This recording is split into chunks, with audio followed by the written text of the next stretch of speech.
Công tử, người tỉnh rồi. Đây là đâu? Ngươi là ai? Danh giả Đại hoàng tử Đại Chu. Nô tỳ là người thừa tướng phải đến hầu hạ công tử. Điền ngôn thánh nữ. Thừa tướng.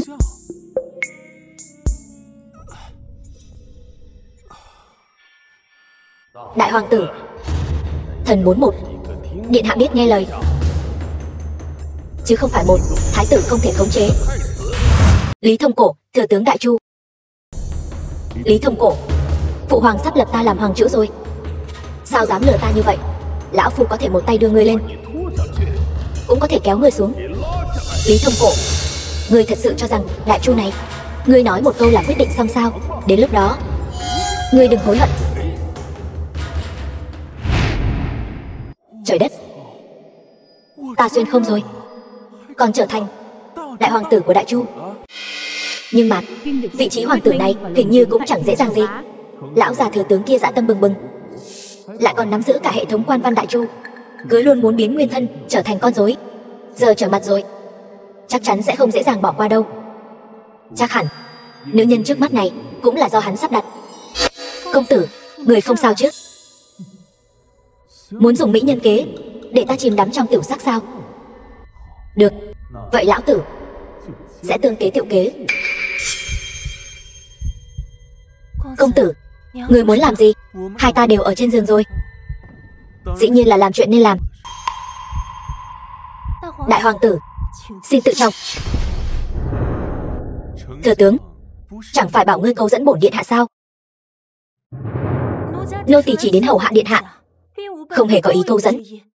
Trai đơn gái chiếc ở trên giường, ngươi nói chỉ đơn thuần hầu hạ. Ai mà tin? Nói, có phải thừa tướng phái ngươi đến hãm hại ta không? Vậy bổn điện hạ sẽ tận nguyện cho ngươi.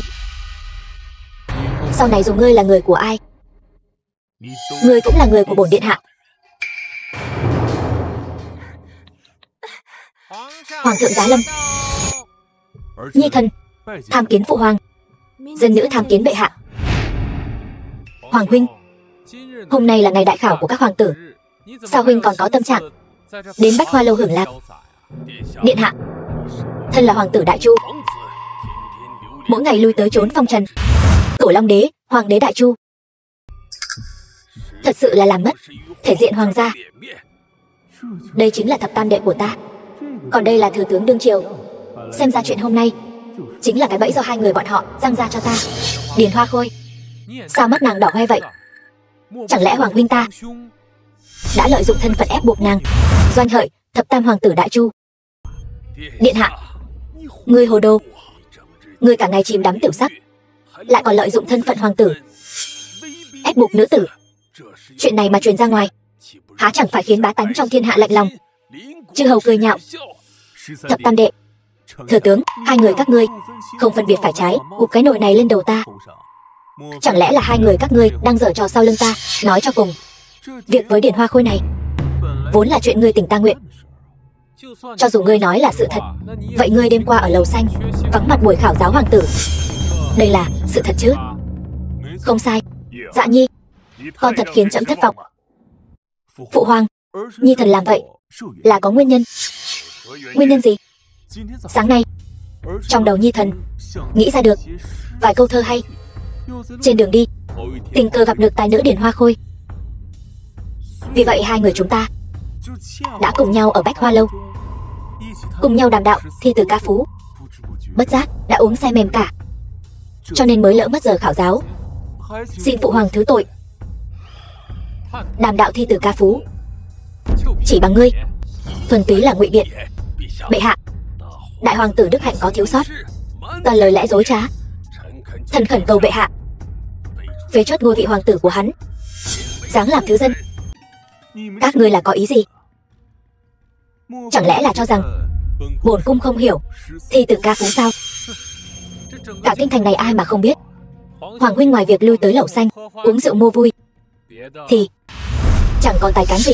Nghịch tử, ngươi giải thích thế nào? Phụ hoàng, từ sau lần phụ hoàng dạy bảo con đã đau lòng suy nghĩ, chăm chỉ đọc sách, để sớm ngày có thể chia sẻ gánh nặng cho người. Giờ con đã có chút thành tựu, chỉ với cái thứ rác rưởi chẳng hiểu gì như ngươi mà cũng muốn chia sẻ gánh nặng cho phụ hoàng. Đúng là đã lâu không gặp, phải nhìn bằng con mắt khác. Thập tam đệ, ngươi nhục mạ huynh trưởng như vậy, trong mắt còn chút lễ nghĩa nào không? Trong luật lệ đại chu ta là phải bị trượng hình 20 roi. Sao, muốn thử không? Ngươi... Bệ hạ, hôm nay đúng là ngày đại khảo hoàng tử. Đại hoàng tử tự tin như vậy, chi bằng để đại hoàng tử và thập tam hoàng tử tỉ thí một phen. Một tên rác rưởi chỉ biết ăn chơi trác táng, còn ảo tưởng thoát khỏi tay lão phu. Hôm nay lão phu sẽ khiến người trước mặt hoàng thượng mất hết mặt mũi. Lão thất phu này lại đào hố cho ta nữa rồi. Nhưng mà so thơ thì kiếp trước ta đã học thuộc lòng bao nhiêu thơ ca, bây giờ mới có dịp dùng đến. Hoàng huynh còn do dự gì nữa? Hay là không dám? Có gì mà không dám? Nếu đã là tỷ thí giữa hai nhi tử của trẫm, vậy thì để trẫm ra đề.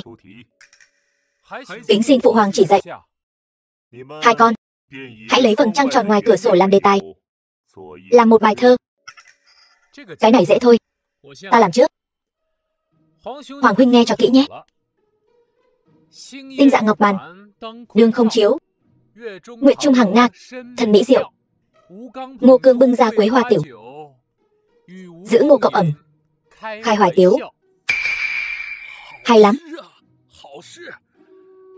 Bài thơ này miêu tả cảnh uống rượu dưới trăng, tiên nữ múa hát ở nguyệt cung, thật là đầy tình ý trong đó. Thật khó cho thừa tướng. Một bài thơ dở như vậy mà vẫn phải khen ngợi. Doanh dạ, ngươi có ý gì? Dám nói thơ của ta dở? Thập tam đệ, nếu thơ của ta mà dở như ngươi, ta sẽ lấy miếng đậu hũ đập đầu cho rồi. Điện hạ, chỉ biết đấu võ mồm thì có tác dụng gì? Có bản lĩnh thì ngươi làm một bài thơ hay hơn đi. Vậy thì nghe cho kỹ đây. Sang tiên, minh nguyệt quang, nghi thị, địa thượng sương. Cử đầu, vọng minh nguyệt, đê đầu, tư cố hương. Hay, ngắn gọn xúc tích mà lại đầy ý vị. Không thể nào. Sao ngươi có thể làm ra bài thơ như vậy được? Hay là chép ở đâu ra? Nực cười. Chép? Bổn điện hạ cần phải chép sao? Các ngươi nghe tiếp đây.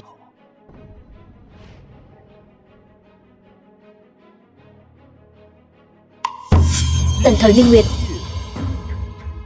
Hán thời quan, vạn lý trường chinh, nhân vị hoàn, xuân phong hiệu lục, giang nam ngạn. Nhân hữu, bi hoan ly hợp, minh nguyệt hà thời, chiếu ngã hoàn, nguyệt hữu âm, tỉnh viên khuyết. Thực sự, cổ nan toàn, đãn nguyện, nhân trường kiểu, thiên lý, cộng thiền quyên. Đại hoàng tử này như biến thành người khác vậy. Sao có thể như vậy được?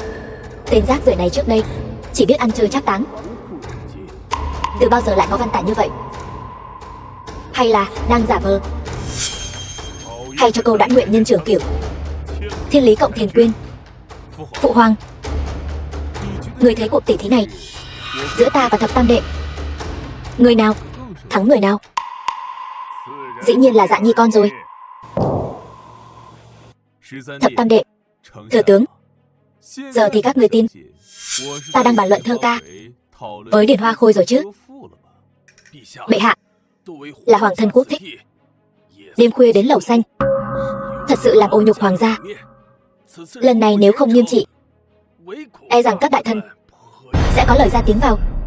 Thừa tướng, người bức bách ta như vậy, trong lòng ngươi e là đang có mưu đồ gì? Bệ hạ, lão thần cũng là vì đại chu mà suy nghĩ. Xin bệ hạ nghĩ lại. Phụ hoàng nghĩ lại đi. Đại hoàng tử đức hạnh có thiếu sót, từ hôm nay trở đi mỗi tháng bổng lộc giảm đi 3 phần. Bệ hạ, hình phạt như vậy có phải là quá nhẹ không? Thừa tướng đang dạy trẫm làm việc sao? Không dám. Thừa tướng, xin dừng bước. Điện hạ có chuyện gì? Xin hỏi thừa tướng, theo luật lệ Đại Chu ta, mưu hại hoàng tử là tội gì? Mưu hại hoàng tử không được sống. Vậy thừa tướng phải nhớ cho kỹ. Điện hạ, nếu không có việc gì, lão thần cáo lui. Lão hồ ly, ta nhất định phải lôi ngươi ra. Sứ thần Hung nô vào triều kiến. Phái đoàn Hung nô lần này đến đây có chuyện gì? Nước ta và Quý quốc giao tranh ở biên giới nhiều năm, bách tính hai nước đều chịu khổ sở. Phú Hãn, vương tử Hung nô, lần này bổn vương đến đây chính là muốn dùng biện pháp hòa bình, hóa giải chiến tranh. Chiến tranh nổ ra, quả thực tốn kém tiền tài. Không biết quý sứ giả muốn dùng cách nào để hóa giải chiến sự? Nghe nói Đại Chu nhân tài đông đúc, hôm nay đặc biệt đến đây để thỉnh giáo đôi điều. Nếu bọn ta may mắn thắng, 15 thành trì ở biên giới phía Bắc Đại Chu sẽ thuộc về bọn ta. Thế nào? Khiêu khích trắng trợn như vậy, xem ra Hung nô các ngươi rất tự tin.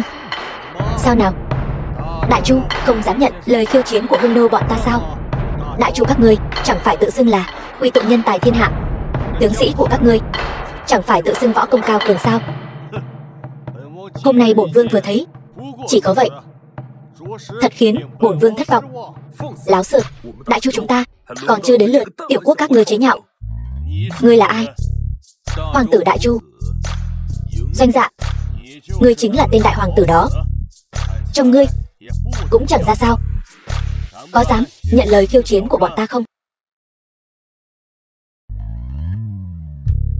Lời khiêu chiến này bổn cung nhận, nhưng chỉ khiêu chiến thôi thì chẳng có gì thú vị. Ta phải thêm chút cá cược. Làm thế nào nếu bọn ta thua? 15 thành phía Bắc để lại cho ngươi, sau đó có thể ở biên giới mở chợ phiên. Người Hung nô các ngươi chẳng phải cần mối trả sắt thép sao? Sau khi mở chợ phiên, những thứ này đều có thể. Thật là hồ đồ. Bệ hạ, tuyệt đối không thể đáp ứng hắn. Đại hoàng tử, đây là đem an nguy của Đại Chu coi như trò đùa trẻ con. Hoàng huynh, huynh vì nhất thời lỡ lời mà bỏ vận mệnh Đại Chu ta sao? Vậy chi bằng ngươi đến tiếp nhận khiêu chiến. Bổn vương vẫn là lần đầu gặp có kẻ gấp gáp dâng lễ vật cho ta. Vậy nếu các ngươi thua thì sao? Bọn ta không thể thua. Nếu các ngươi thua, 15 thành phía Bắc này sẽ chia cho Đại Chu chúng ta. Hung nô các ngươi hàng năm phải tiến cống cho Đại Chu chúng ta, còn phải đối với Đại Chu chúng ta phủ thủ xương thần. Ngươi không dám? Không dám thì thôi, từ đâu đến thì về đó đi. Ta có gì không dám. 2 ngày sau, văn sở võ đấu, chúng ta nhất quyết so bì cao thấp. Cáo từ. Đi thôi. Được, quả không hổ là hoàng tử Đại Chu ta. Thượng hậu hĩnh. Nhi thần tạ phụ hoàng.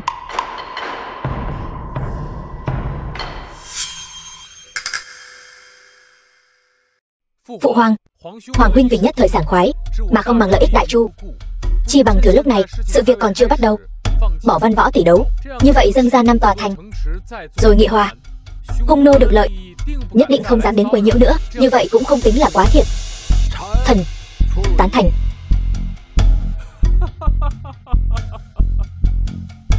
Hoàng huynh vì sao lại vô cớ cười? Ta cười văn võ bá quan. Trong lúc Đại Chu chúng ta đối mặt với thời khắc nguy hiểm nhất, không một ai đứng ra. Nay Đại Chu chúng ta đã bị Hung nô dẫm lên mặt, các ngươi lại còn muốn làm cho êm chuyện, chẳng phải là rất đáng buồn cười sao? Điện hạ đừng quá tự tin. Hung nô này vô cùng hung hãn, ắt hẳn đã có chuẩn bị. Thần làm vậy cũng là vì Giang Sơn Đại Chu mà cân nhắc. Thừa tướng, hôm nay Đại Chu cắt 5 thành, ngày mai cắt 10 thành, rồi được một đêm yên giấc. Đây không phải là cách làm của Đại Chu. Đại Chu chúng ta chỉ có nam nhi đứng thẳng, không có nô tài quỳ gối. Hay cho câu chỉ có nam nhi đứng thẳng. Dạ nhi, văn võ tỷ đấu 2 ngày tới, giao cho con. Nhi thần tiếp chỉ. 2 ngày đã đến. Có thể bắt đầu tỉ thí rồi. Cuộc thử thách hôm nay 3 ván thắng 2. Ván đầu tiên sẽ là đối câu đối. Được. Tại hạ Cổ Nguyên. Cổ Nguyên, văn thần hung nô. Vậy mà lại là Cổ Nguyên, hắn ta chính là cao thủ đối câu đối, người đời đặt cho biệt hiệu Đối Xuyên Trường. Đúng vậy. Đại hoàng tử này hình như chưa từng học đối câu đối thì phải. Đại hoàng tử nguy rồi. Dạ Nhi. Nhi thần có mặt. Con chuẩn bị thế nào rồi? Chỉ là đối câu đối thôi, cần gì phải chuẩn bị. Cuồng vọng tự đại. Đứa trẻ ngu dốt, ngươi nghe cho kỹ đây. 2 con khỉ chặt cây trong rừng sâu, khỉ con cũng dám cầm cưa. Quả nhiên là người được xưng là Đối Xuyên Trường. Câu thứ nhất này đã dùng cách chơi chữ đồng âm để nhục mạ đại hoàng tử. Lần này đại hoàng tử khó xử rồi. Tiện tì tiểu xảo. Một con ngựa bị kẹt móng trong bùn lầy. Xúc sinh già, sao rút móng ra được? Tuyệt vời, đối lại hoàn hảo. Còn mắng ngược lại Cổ Nguyên. Không ngờ đại hoàng tử của chúng ta lại có văn tài đến vậy. Tiểu tử, đừng đắc ý quá sớm. Ta ra vế đối. Huống thổ vi tự, tự bằng ngôn thi. Ngày thơ, Minh Nguyệt Tống Tăng, uy cổ tự. Song Mộc Vi Lâm, lâm hạ kỳ cấm. Cấm nói, phủ cần dĩ thời, nhập sơn lâm. Lại đối đáp hoàn hảo. Đại hoàng tử thật là lợi hại. Tài hoa như thế này, ngay cả Trạng Nguyên đương triều cũng không sánh bằng. Không thể nào. Lần nữa. Thủy hữu trùng tác trọng, thủy hữu ngư tác ngư. Nước chảy sông sâu, giang hà đổ biển lớn. Mục chi hạ vi bổn, mục chi thượng vi mặt. Cây lá đâm chồi, tùng bách trương rập rạp. Thừa tướng, tên này sao lại đối được đối câu, lại còn lợi hại như vậy? Chẳng lẽ trước giờ hắn đều giả vờ? Lão phu xem thường hắn rồi. Không ngờ tiểu tử này lại có tâm cơ sâu như vậy. Sao không ra đề nữa? Chỉ với chút tài mọn này mà cũng dám xưng là Đối Xuyên Trường. Ngươi, lúc trước đều là ngươi ra đề, bây giờ đến lượt bổn điện hạ. Không biết hung nô các ngươi có đối được không? Hung nô bọn ta chắc chắn đối được. Thiên đương kỳ bàn, tinh tác tử, thủy nhân cảm hạ. Thật là bá khí, vô cùng cổ xưa. Cũng chỉ đến thế mà thôi. Nếu không phải người có lòng ôm chí thiên hạ thì tuyệt đối không thể đối được câu dưới. Chấm quả nhiên không nhìn lầm người. Xin mời. Đối đi. Ta đối. Đối đi chứ. Đối không ra cũng không sao. Hung nô các ngươi chỉ là một đám man di. Mau chóng nhận thua là được. Đối, mau nhận thua. Phải.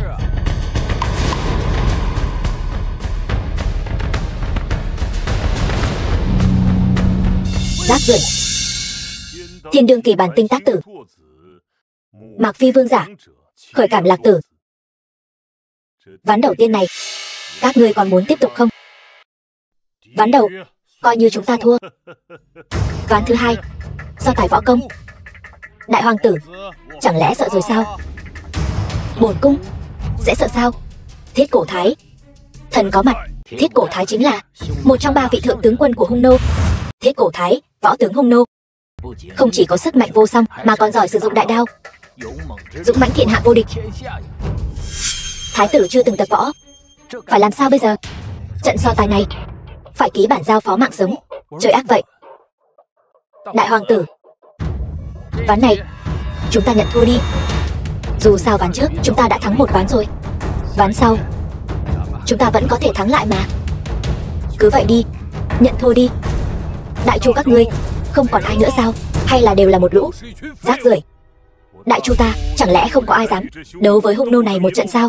Bệ hạ, Lạc tướng quân không có ở đây, e rằng Nhi thần nguyện cùng hung nô quyết đấu một trận. Tốt, chỉ với thân hình nhỏ bé này của ngươi, chút nữa lão tử một tay là có thể vặn đầu ngươi xuống. Đánh nhau được, nhưng ta có một điều kiện. Nói đi. Chính là đánh nhau không luật lệ. Đánh nhau không luật lệ là nghĩa làm sao? Cái gọi là đánh nhau không luật lệ chính là không có bất kỳ điều kiện ràng buộc nào. Vũ khí sử dụng cũng không phân biệt là dùng ám khí hoặc binh khí nào hết, cho đến khi đối phương nằm xuống mới thôi. Không thể như vậy. Ngài là thân kim quý, không thể làm việc như vậy. Sao vậy? Các người muốn nuốt lời sao? Không có chuyện đó. Bây giờ có thể bắt đầu tỉ thí. Tiểu tử, ngươi không cầm binh khí mà dám cùng ta đối chiến. Đối phó ngươi, ta là đủ rồi. Nói khoác không biết ngượng. Đợi lão tử hái đầu ngươi xuống, xem cái miệng ngươi còn cứng không. Thực lực này quá chênh lệch. Đúng vậy, ta chỉ mong đại hoàng tử chúng ta đừng bị thương quá nặng. Đồ đần độn, thật là lề mề quá đi. Còn đánh không? Không đánh thì cút xuống cho ta. Tên tiểu tử này, nhận một đao này.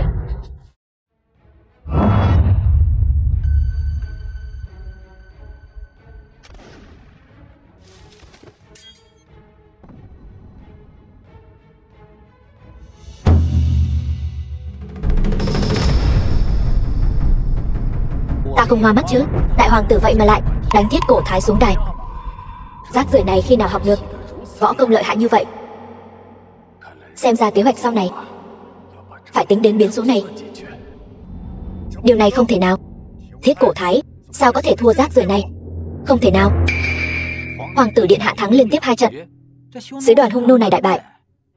Đúng vậy, đại hoàng tử điện hạ làm tốt lắm. Lời hứa trước đây đừng quên. Nhớ mỗi năm cống nạp cho Đại Chu. Đừng có lúc đó lại đưa mấy thứ đồng nát sắt vụn đến chỗ bọn ta. Lui ra. Đại Chu ta đã lâu không có việc hạ hê lòng người như vậy. Trời phù hộ Đại Chu. Hoàng thượng vạn tuế, vạn tuế vạn vạn tuế. Chúng ái khanh bình thân. Lần này hung nô đại bại, ngươi là công đầu. Ngươi có muốn thưởng gì không? Phụ hoàng, Nhi thần không cần thưởng gì cả. Nhi thần chỉ muốn Đại Chu quốc thái dân an, giang sơn vạn thế vĩnh tồn. Quả không hổ là nhi tử của ta. Nhưng Đại Chu ta không có tiền lệ lập công không thưởng. Trẫm truyền chỉ, đại hoàng tử vì Đại Chu ta giành được thể diện, thưởng hoàng kim vạn lượng, tơ lụa ngàn sấp. Nhi thần tạ ơn phụ hoàng. Chúng ái khanh, nếu không còn việc gì thì lui ra hết đi. Dạ Nhi, con theo trẫm một chút. Dạ. Dạ Nhi, đây chính là thứ con nói, tuyệt thế vũ khí. Đúng vậy phụ hoàng, vật này gọi là hỏa thương, là ta bảo từ phúc cùng người khác chế tạo ra.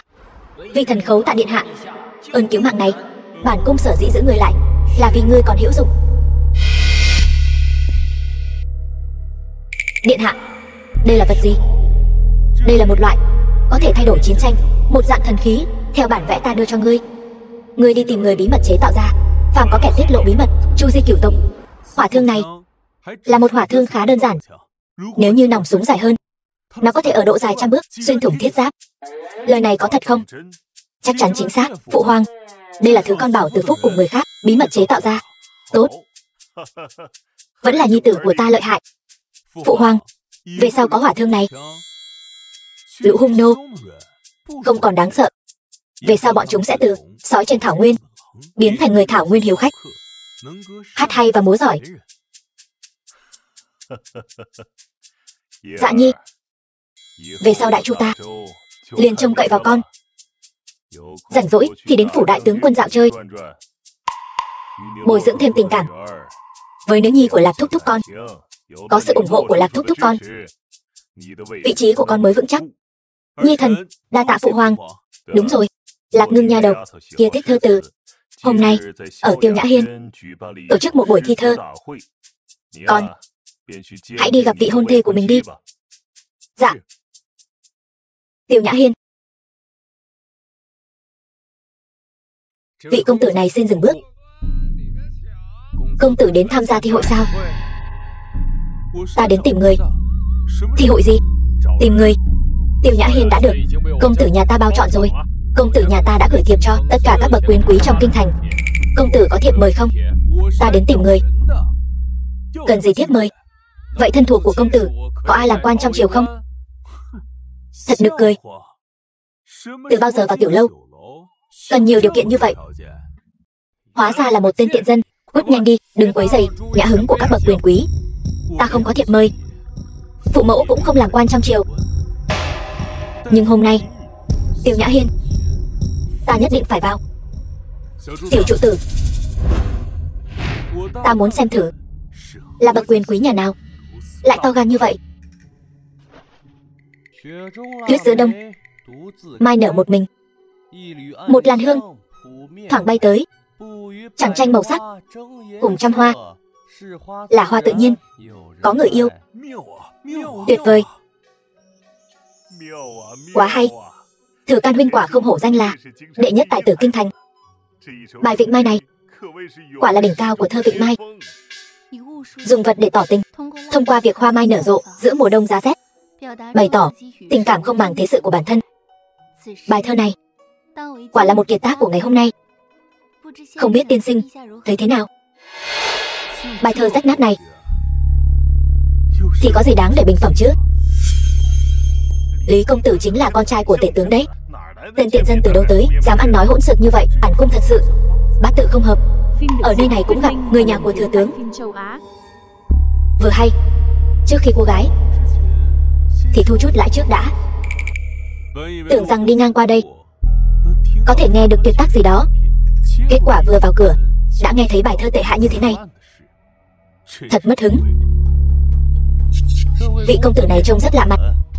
Không biết là công tử nhà ai ở kinh thành vậy? Chỉ là một thảo dân, không đáng nhắc tới. Tên tiện dân hèn mọn mà cũng dám bình phẩm thơ của Thừa Can huynh. Dám ở đây quậy phá. Người đâu? Tống hắn ra ngoài cho ta. Ta không đến để quậy phá, ta là đến tìm người. Tìm người? Không biết công tử muốn tìm ai? Đương nhiên là cô nương rồi. Ta, Ngưng Nhi, không quen biết công tử. Thế nhưng tại hạ ngưỡng mộ Lạc cô nương đã lâu, vẫn luôn muốn gặp Lạc cô nương một lần. Nếu như hợp ý, chọn ngày có thể thành thân. Vô lễ, tên điên nào đây? Giữa ban ngày ban mặt dám trêu ghẹo Lạc Ngưng tiểu thư, bản công tử sẽ không dễ dàng tha cho người đâu. Người đâu? Lôi hắn ra ngoài cho ta.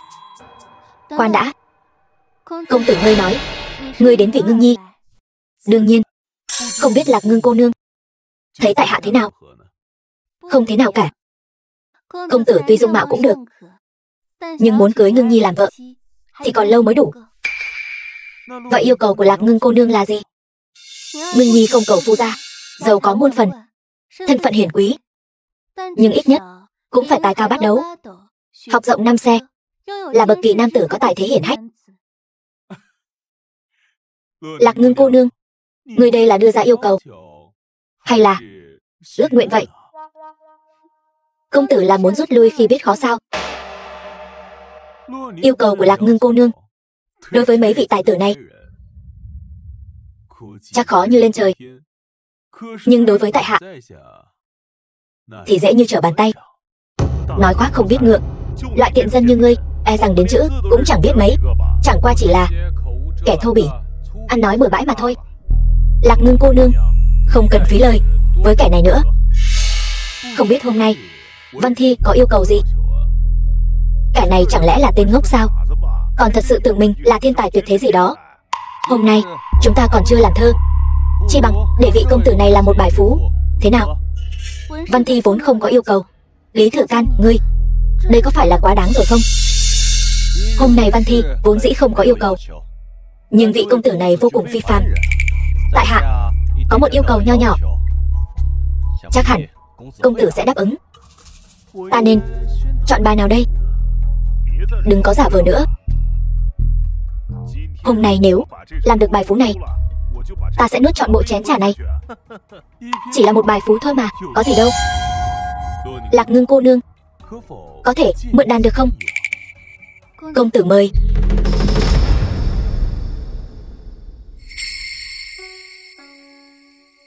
Kiệu nhất mỹ nhân hề, kiến trì bất phong, nhất nhật bất kiến hề, tư chi như cuồng, phượng phi ngao tường hề, tứ hải cầu hoang, Vô nại gia nhân hề. Bất tại đông tường. Tường cầm đại ngữ hề. Liêu tả trung trường. Hạ thời kiến hứa hề. Bí nhã bảng hoàng. Nguyện ngôn phối đức hề. Huệ thủ tương. Bất đắc ư phi hề. Sử ngã luân vong.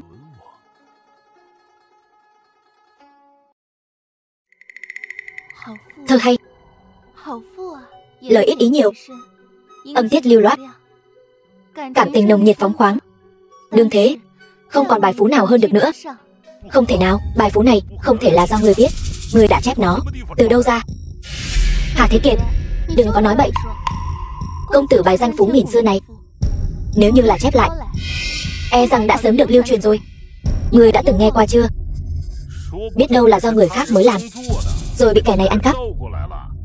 Nói rất đúng. Kính xin tiên sinh chủ trì công đạo. Tiên sinh, rất khó để kiếm ra được một tuyệt tác như thế này. Cho dù là đại tài như công tử, e rằng cũng khó làm ra bài thứ hai. Nếu như Thừa Can và Thế Kiệt đều có nghi ngờ, tôi đây có thể làm thêm một bài nữa không? Ngươi nếu không ra được thì cút ra ngoài đi. Hà Thế Kiệt, ngươi dám? Công tử đừng sợ, Ngưng Nhi sẽ bảo vệ công tử. Không phải chỉ là một bài thơ thôi sao? Lấy giấy bút đến đây. Làm bộ làm tịch. Ngưng Nhi không cần xem nữa. Kẻ này chẳng qua là kẻ phàm phu đạo văn thơ của người khác, làm sao có thể viết ra được câu thơ tuyệt mỹ nào? Cắn chặt thanh sơn chẳng buông, bám rễ nguyên nơi nước đá. Nghìn mai vạn đập vẫn bền gan. Mặc kệ gió đông tây nam bắc,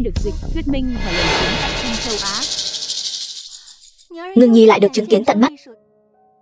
Một thiên cổ câu từ chỉ là một kẻ bình thường chẳng đáng nhắc tới.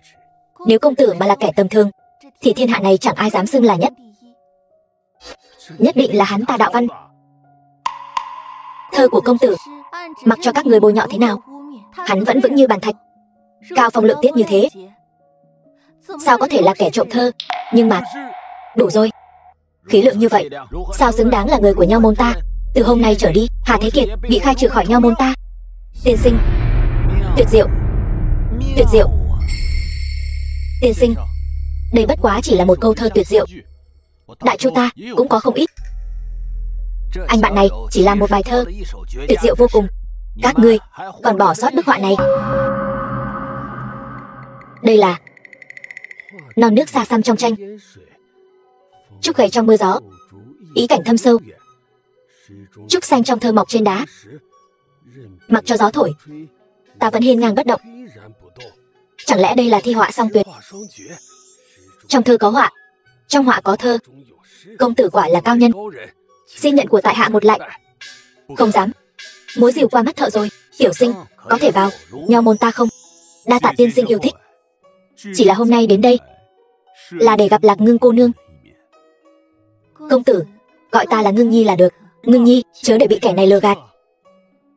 Kính xin Lý công tử tự trọng. Giữa ngươi và ta, xin hãy dùng tính ngữ.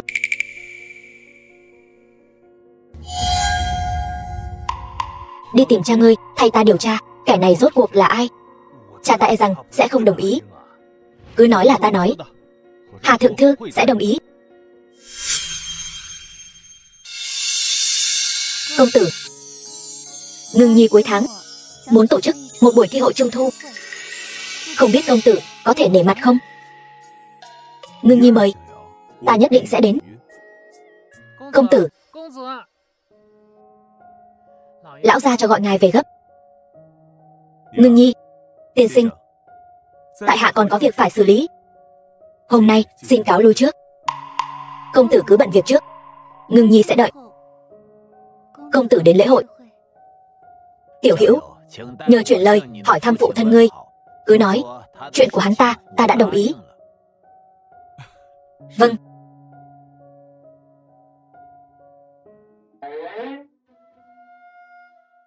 Ngưng Nhi cô nương có phải động lòng rồi không? Sao không nói thẳng với hắn? Tiên sinh, ngươi và tiểu tử này có duyên, phải nắm bắt cho tốt. Phụ hoàng, người gấp gáp như vậy, Triệu Nhi thần đến đây là vì chuyện gì? Bắc cảnh, trời giáng thiên thạch, e rằng có biến cố. Ngày mai, trẫm sẽ tuần du phương Bắc. Quốc sự đại chu, cần người xử lý. Vị trí nhất chính sẽ do người đảm nhiệm. Phụ hoàng, vị trí nhất chính, các hoàng thúc hẳn là có thể đảm nhiệm. Một lũ ếch ngồi đáy giếng. Nếu đại chu giao vào tay bọn họ, trẫm phải tìm tiên đan cầu trường sinh làm chi? Phụ hoàng, Nhi thần e rằng. Dạ Nhi, nếu là trước đây, trẫm quả thật mong ngươi an ổn sống cả đời. Nhưng nếu ngươi đã thể hiện thiên phú hơn người, thì không thể bỏ phí năng lực này. Hay lắm, ta sắp làm hoàng đế rồi. Được rồi, lui xuống chuẩn bị đi. Ngày mai thượng triều, đừng làm trẫm thất vọng. Dạ. Lý Trung, ngươi nói xem, trẫm sắp xếp như vậy là đúng hay sai? Tiểu Bàng nàng có oán trách trẫm không? Sắp xếp cho Dạ Nhi như vậy, hoàng thượng làm vậy là đúng. Nếu quý phi nương nương dưới suối vàng có biết đại hoàng tử trở nên ưu tú như vậy, chắc cũng sẽ khen ngợi hoàng thượng. Cái tên này. Nhưng mà trẫm vẫn không yên tâm về Lý Thông Cổ. Việc này vẫn nên bàn bạc với Lạc Điển Vũ. Mang theo thánh chỉ của trẫm, lập tức đi gặp Lạc Điển Vũ. Dạ. Cha, bảo bối nữ nhi đã về rồi. Lạc Điển Vũ, đại võ tướng đại chu. Thi hội lần này thuận lợi chứ? Xảy ra chút chuyện nhỏ. Có phải tên tiểu tử thối tha của Lý Thông Cổ bắt nạt con không? Cha sẽ đi đòi lại công bằng cho con. Cha, không phải, là con gặp được một công tử rất có tài. Tên là gì vậy? Tài tử đại chu. Cha cũng quen biết không ít. Con quên hỏi tên công tử rồi. Nhưng mà công tử đã hứa với Ngưng Nhi sẽ đến tham dự thi hội do Ngưng Nhi tổ chức. Đến lúc đó con có thể hỏi tên của chàng. Bảo bối nữ nhi, con và đại hoàng tử vẫn còn hôn ước, giao lưu văn chương thì được, nhưng không thể có qua lại thân mật hơn. Cha, chẳng phải con đã bảo cha hủy bỏ hôn ước của con với đại hoàng tử sao? Vi phụ hôm nay có việc quan trọng, chưa vào chiều. Hơn nữa, đây là hôn ước do chính bệ hạ ban xuống, sao có thể dễ dàng hủy bỏ? Đại hoàng tử là người thế nào, cả kinh thành này đều biết. Cha bảo con gả cho đại hoàng tử, chẳng khác nào để con vào hang sói. Bảo bối nữ nhi, đừng khóc nữa, đều là lỗi của cha. Cha sẽ đi dạy dỗ tên tiểu tử doanh dạ đó. Dù thế nào, Ngưng Nhi cũng sẽ không gả cho đại hoàng tử. Nếu cha còn ép con thà bỏ mạng còn hơn. Bảo bối nữ nhi, bệ hạ muốn ta giúp đỡ đại hoàng tử đối phó với Lý Thông Cổ, nhưng đại hoàng tử này thật sự không nên thân. Doanh dạ trước kia dựa vào thi từ đã lọt vào mắt xanh của phụ hoàng, giờ lại đại thắng hung nô vương tử, khiến phụ hoàng nở mày nở mặt. Thừa tướng, phải làm sao bây giờ?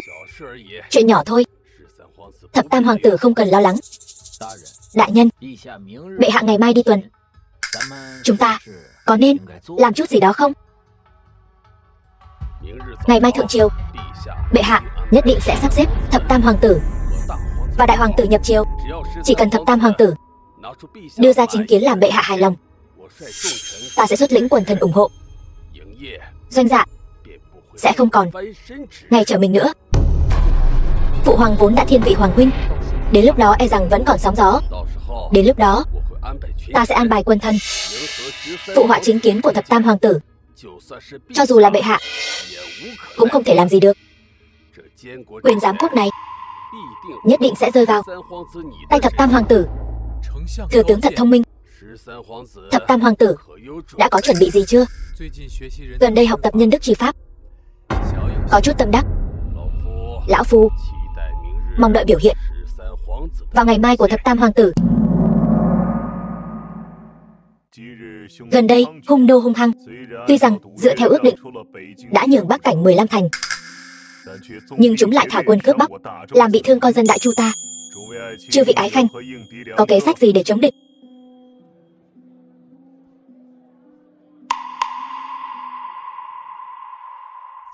Phụ hoàng, nhi thần có một kế có thể lui hung nô. Nói, đại chu ta đối phó với hung nô nên thi hành nhân đức, hàng năm ban tặng cho hung nô tài bảo, phái quý nữ đại chu ta sang hung nô liên hôn, an ủi bọn chúng. Phụ hoàng, hành động này cũng là để biểu thị với ngoại bang nhân đức của đại chu ta. Từ đó cũng có thể khiến chúng tự đối kháng với đại chu ta, chuyển sang kính ngưỡng và nương tựa đại chu ta. Lâu dài về sau, không tốn một binh một tốt cũng có thể khiến vạn quốc đến triều bái. Chư vị ái khanh nghĩ thế nào? Thần tán thành. Bệ hạ, thần cho rằng thập tam hoàng tử nói rất có lý. Những năm nay, đại chu ta giao chiến với hung nô, binh mọi dân lầm than. Hành động này của thập tam hoàng tử có thể giúp đại chu ta tĩnh dưỡng tốt hơn, nghỉ ngơi lấy sức.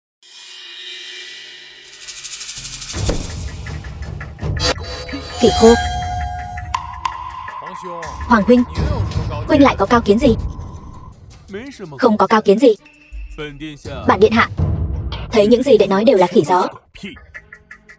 Bệ hạ, đại hoàng tử ở ngay triều đường nói ra những lời ô nhục như vậy.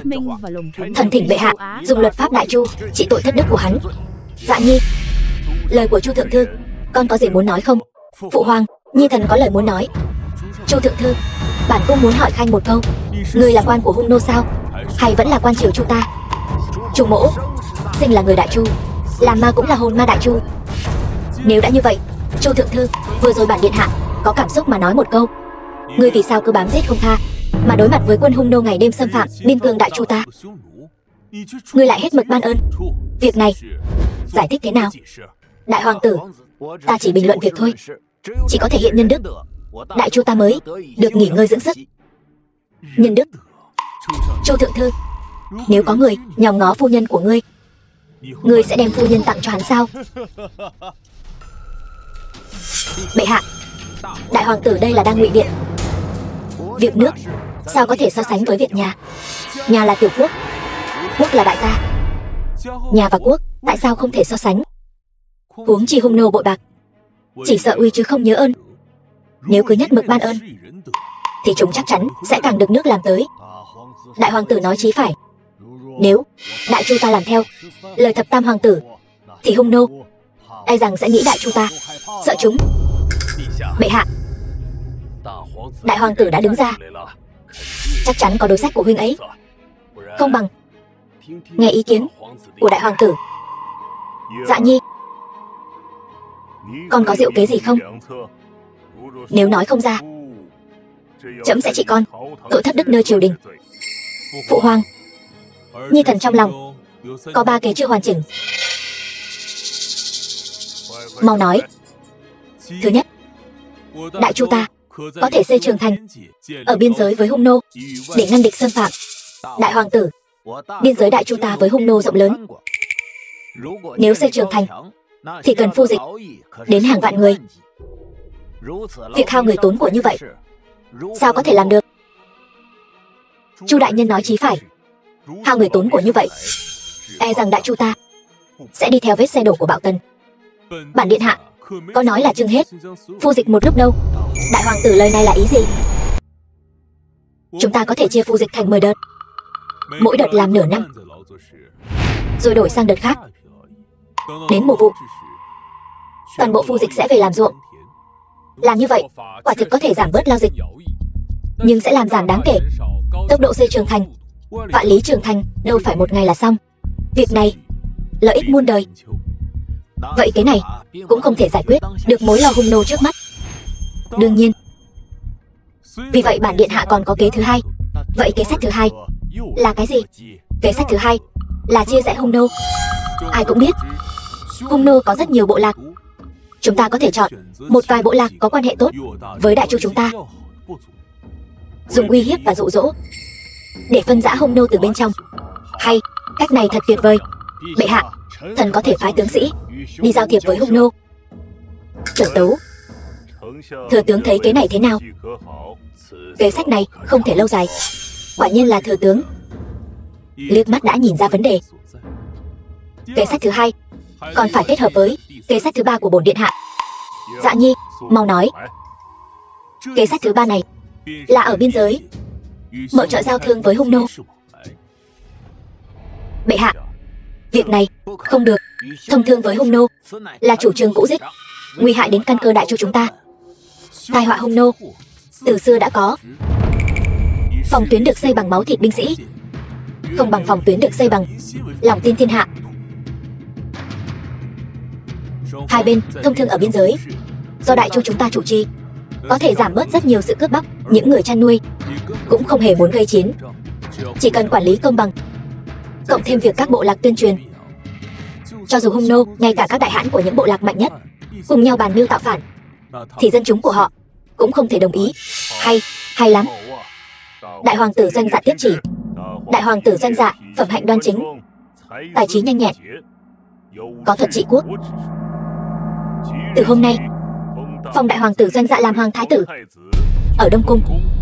Trong thời gian trẫm tuần du phương Bắc, ban thiên tử kiếm thay trẫm giáng quốc. Nhi thần tạ ơn phụ hoàng. Điện hạ hãy nhận kiếm. Xác nhận ngôi vị thái tử như vậy có phải quá vội vàng không? Kính xin bệ hạ thu hồi thành mạch. Đại hoàng tử trước đây hành sự có gánh vác trọng trách này, mong bệ hạ suy xét lại. Ngươi cho rằng bổn cung không xứng đáng có được ngôi vị thái tử sao? Điện hạ trước đó đã đưa ra những kế sách hay đối phó hung nô, nhưng những việc điện hạ làm trước đây thật khó đảm đương ngôi vị thái tử. Vì tương lai giang sơn xã tắc của đại chu, hôm nay nếu bệ hạ không thu hồi thành mạch, thần xin dùng mạng sống để can gián. Hay cho câu can gián, hay cho câu lo nghĩ cho quốc gia. Chính trực như thế mà cớ sao lại cấu kết với hung nô, mưu đồ chặt đứt tương lai đại chu ta? Đại hoàng tử, ngươi đừng hòng vu oan giá họa lão phu. Sự việc đến nước này, Chu đại nhân vẫn chưa chịu nhận tội. Lý Trung, đem thư tín qua lại giữa Chu đại nhân và hung nô Thiền Vu, chỉnh lên cho ta.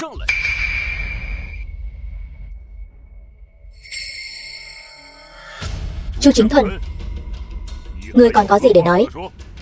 Bệ hạ, thần bị oan uổng. Bệ hạ, bệ hạ, thần nguyện lấy mạng mình tỏ rõ lòng trung. Ngươi thấy sự việc bại lộ, muốn lấy mạng sống để lưu danh, ngươi nghĩ ngươi xứng sao? Ngươi, Dạ Nhi, chuyện này do ngươi mà ra, xử lý như thế nào trẫm giao lại cho ngươi. Chu thượng thư, ngươi thông đồng phản quốc, có thể áp giải vào đại lao, bức vấn ra đồng bọn sau. Sự tràn vào mùa thu, bất kể về sau, bất luận là ai, thân ở phương nào, kẻ nào phạm vào đại chu ta, dù xa cũng phải chu diệt.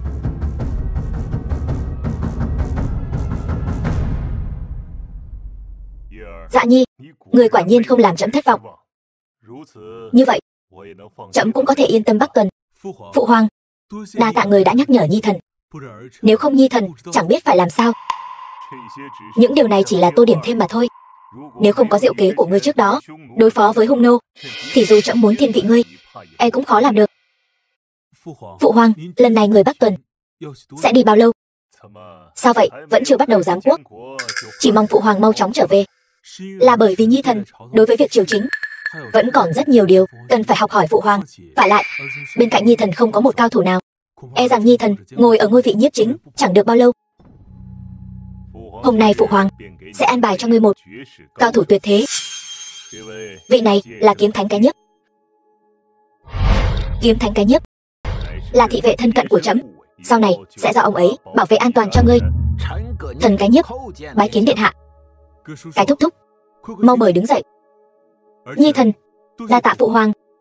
Mau đi thu dọn đồ đạc, sau này ngươi sẽ vào ở Đông Cung. Cuộc tranh đấu giành hoàng quyền này bây giờ mới chính thức bắt đầu. Doanh Dạ này thật quá đáng.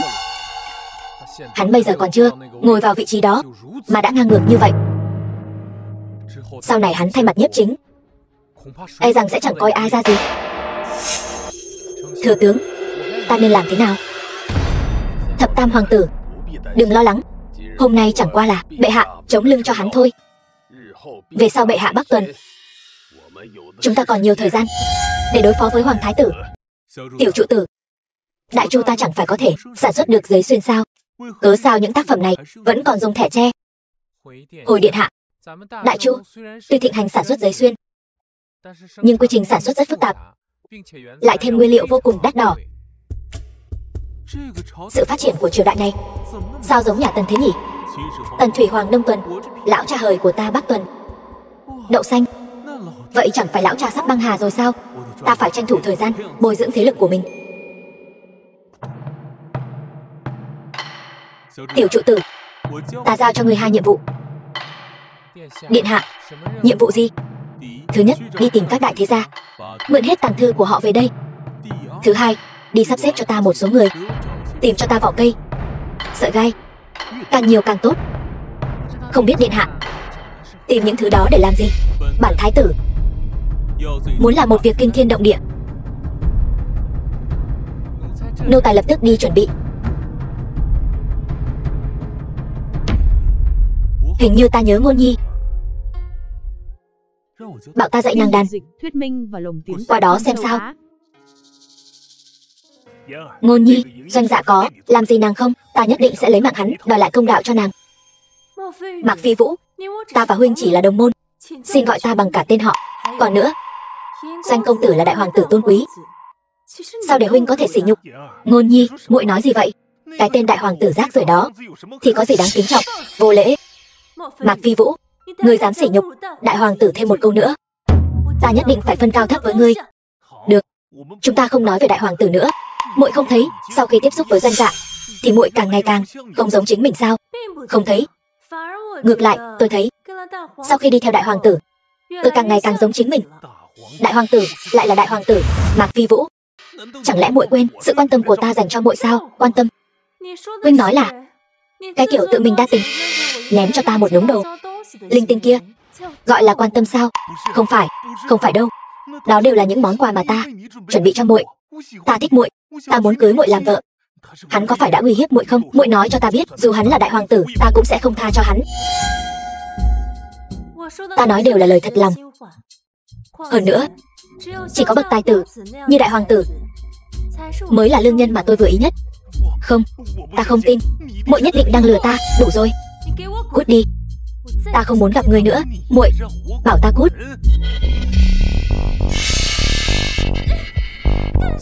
Làm cái gì vậy? Ta đối xử tốt với muội như vậy mà lại làm ta tổn thương thế này. Hôm nay ta sẽ ép thân muội xem tên hoàng tử cặn bã đó có dám bắt ta không. Đừng. Mạc Phi Vũ, ngươi chán sống. Doanh Dạ, ngươi muốn làm gì? Ngươi là kiếm thánh cái nhấp. Kiếm thánh cái nhấp không phải là người bên cạnh hoàng thượng sao? Sao lại nghe lại ngươi? Ngươi không xứng biết. Doanh Dạ, ngươi dù có thể sai khiến kiếm thánh cái nhấp thì đã sao? Ngươi vẫn không thể động vào ta. Dưới kiếm cai mỗ nhân, không có kẻ nào không thể lấy mạng. Ta là người của Lệ Phi nương nương, hơn nữa gia phụ lại có giao tình với thừa tướng. Ngươi nếu động vào ta, dù là thừa tướng đại nhân hay Lệ Phi nương nương đều sẽ không bỏ qua cho ngươi. Cái nhiếp, cất kiếm đi. Doanh Dạ, hiện tại ngươi không động thủ với ta, ngươi nghĩ ta sẽ bỏ qua cho ngươi sao? Ngươi dám cướp Ngôn Nhi của ta, hôm nay ta nhất định phải lấy đầu ngươi chém xuống. Cái nhiếp, bắt tên khi quân phạm thượng công nhiên khiêu khích hoàng tử này áp xuống cho ta. Mỗi ngày đánh hắn 10 đại bản, cho đến khi đánh đủ 200 đại bản mới thôi. Sau mùa thu hành quyết. Không, ngươi không thể làm vậy. Ngươi muốn lấy mạng ta, Lệ Phi nương nương sẽ không bỏ qua cho ngươi, Nông gia ta cũng sẽ không bỏ qua cho ngươi. Đừng nói là ngươi, dù là Lệ Phi dám ra tay với ta, bản cung cũng sẽ lấy mạng bà ta. Còn về Nông gia các ngươi, nếu như dám thật sự ra tay, toàn bộ sẽ bị khép vào tội mưu phản. Cái nhiếp, áp tên khi quân phạm thượng công nhiên khiêu khích hoàng tộc này, lôi xuống. Trước tiên đánh hắn 10 đại bản, chưa đủ thì đánh đến 200 đại bản mới thôi. Dạ. Đừng. Đại hoàng tử tha mạng.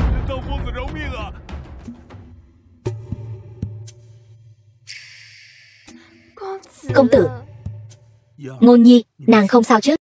Thiếp không sao. May nhờ công tử đến kịp thời. Những lời vừa rồi ta đều nghe thấy. Ta rất vui. Hôm nay ta sẽ ở lại Bách Hoa Viên này cùng nàng. Công tử, Ngôn Nhi vẫn là lần đầu tiên, kính xin công tử thương xót.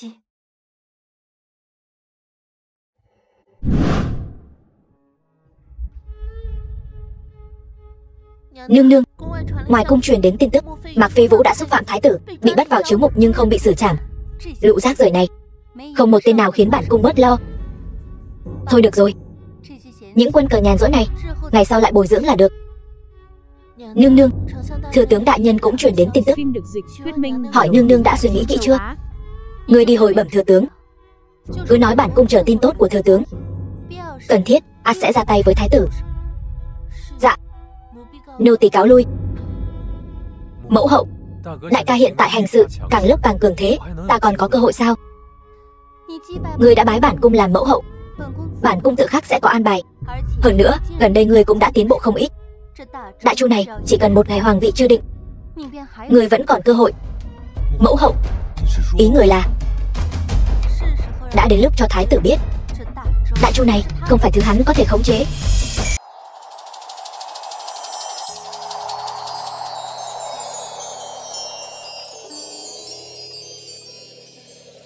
Dáng vẻ điện hạ chăm chú đọc sách, thật đẹp mắt. Sao thế? Vừa rồi chưa đủ thỏa mãn sao? Còn muốn nữa sao? Điện hạ. Bẩm điện hạ.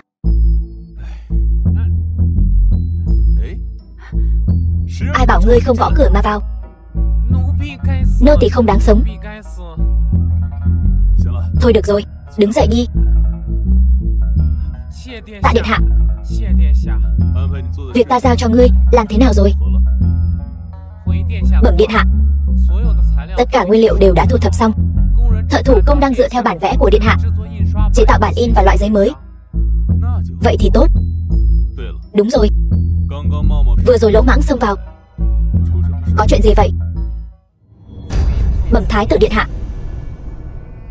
nô tài vừa tra được, gần đây ngày nào cũng có đại thần đến tìm thập tam hoàng tử bàn chuyện triều chính. Ngay cả tấu chương từ các nơi cũng bị thừa tướng sắp xếp chuyển giao cho thập tam hoàng tử. Láo xược, bản thái tử mới là người giám quốc, thượng thư tỉnh không giao tấu chương cho bản thái tử, lại giao cho một hoàng tử. Đi, cùng ta đến thượng thư tỉnh. Bản thái tử phải hỏi thượng thư lệnh cho ra lẽ, rốt cuộc là thượng thư tỉnh của đại chu ta hay là thượng thư tỉnh của Lý Thông Cổ? Ngụy Vô Kỵ, thượng thư lệnh.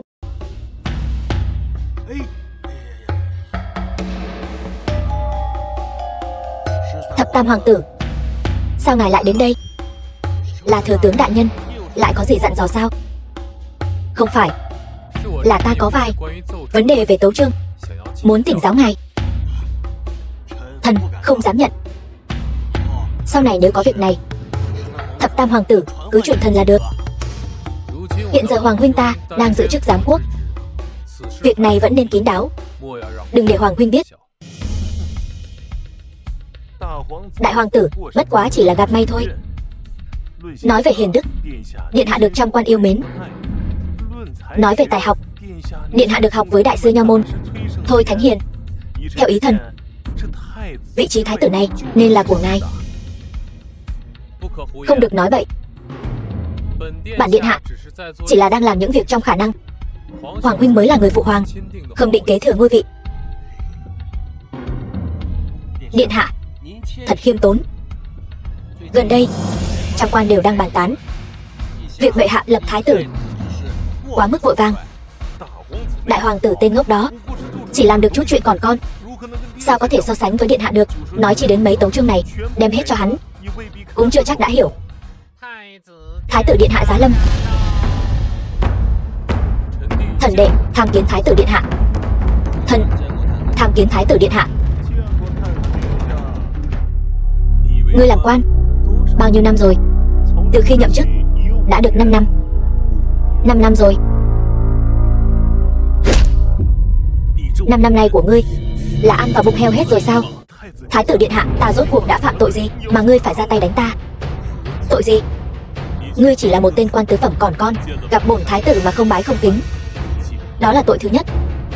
Sau lưng dám gièm pha bổn thái tử, không biết tôn ti trật tự, kẻ dưới phạm thượng, đó là tội thứ hai. Chỉ cần một trong hai tội này, bổn thái tử cũng có thể chém đầu ngươi. Này, ta chỉ đá ngươi một cái, ngươi còn dám chất vấn bổn thái tử? Ta chỉ là một tên quan tứ phẩm nhỏ nhoi, trong mắt thái tử chẳng là gì cả. Thần cũng không dám nói gì, nhưng thái tử làm như vậy chẳng phải sợ làm lạnh lòng thiên hạ văn nhân sao? Thứ chuột nhắt như ngươi cũng xứng đại diện cho thiên hạ văn nhân. Tiểu trụ tử, lôi hắn xuống cho ta. Doanh Dạ, người dám sao? Ta là quan tứ phẩm, do thánh thượng đích thân phong, lại rất được Lệ Phi nương nương tín nhiệm, thừa tướng đại nhân khen thưởng. Ngươi mà dám động đến ta, Lệ Phi nương nương và thừa tướng đại nhân sẽ không tha cho người đâu. Tên cẩu nô tài nhà ngươi lấy Lệ Phi và Lý Thông Cổ ra để áp chế ta. Ngươi nghĩ bổn thái tử sẽ sợ sao? Ta nói cho ngươi biết, hôm nay ai cũng không cứu được ngươi đâu. Tiểu trụ tử, lôi xuống chém. Dạ. Ngụy đại nhân, thập tam hoàng tử, cứu mạng. Ngụy Vô Kỵ, ngươi tự tiện đem tấu chương giao cho thập tam hoàng tử, còn coi luật pháp đại chu ra gì nữa? Cái thúc, lôi tên tội thần Ngụy Vô Kỵ xuống cho ta. Rõ.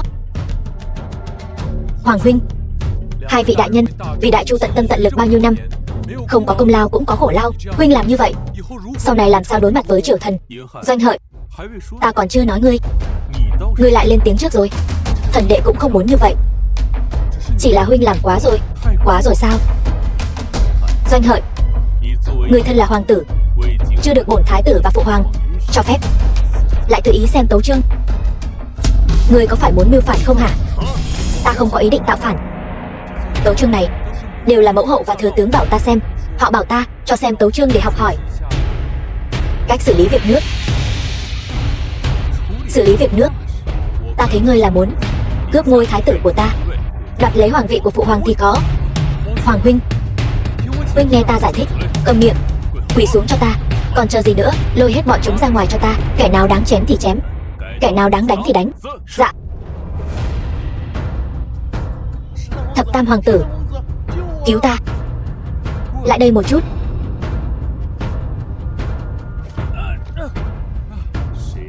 Ai cho ngươi đứng dậy? Doanh Hợi, ngươi và ta vốn là huynh đệ, bản thái tử cũng không phải là không màng đến tình thân của ngươi, nhưng có vài thứ không nên đụng vào. Một khi đã đụng vào thì ngươi đừng hòng sống sót. Truyền ý chỉ của mẫu hậu, truyền hai vị hoàng tử đến Hoa Thanh cung.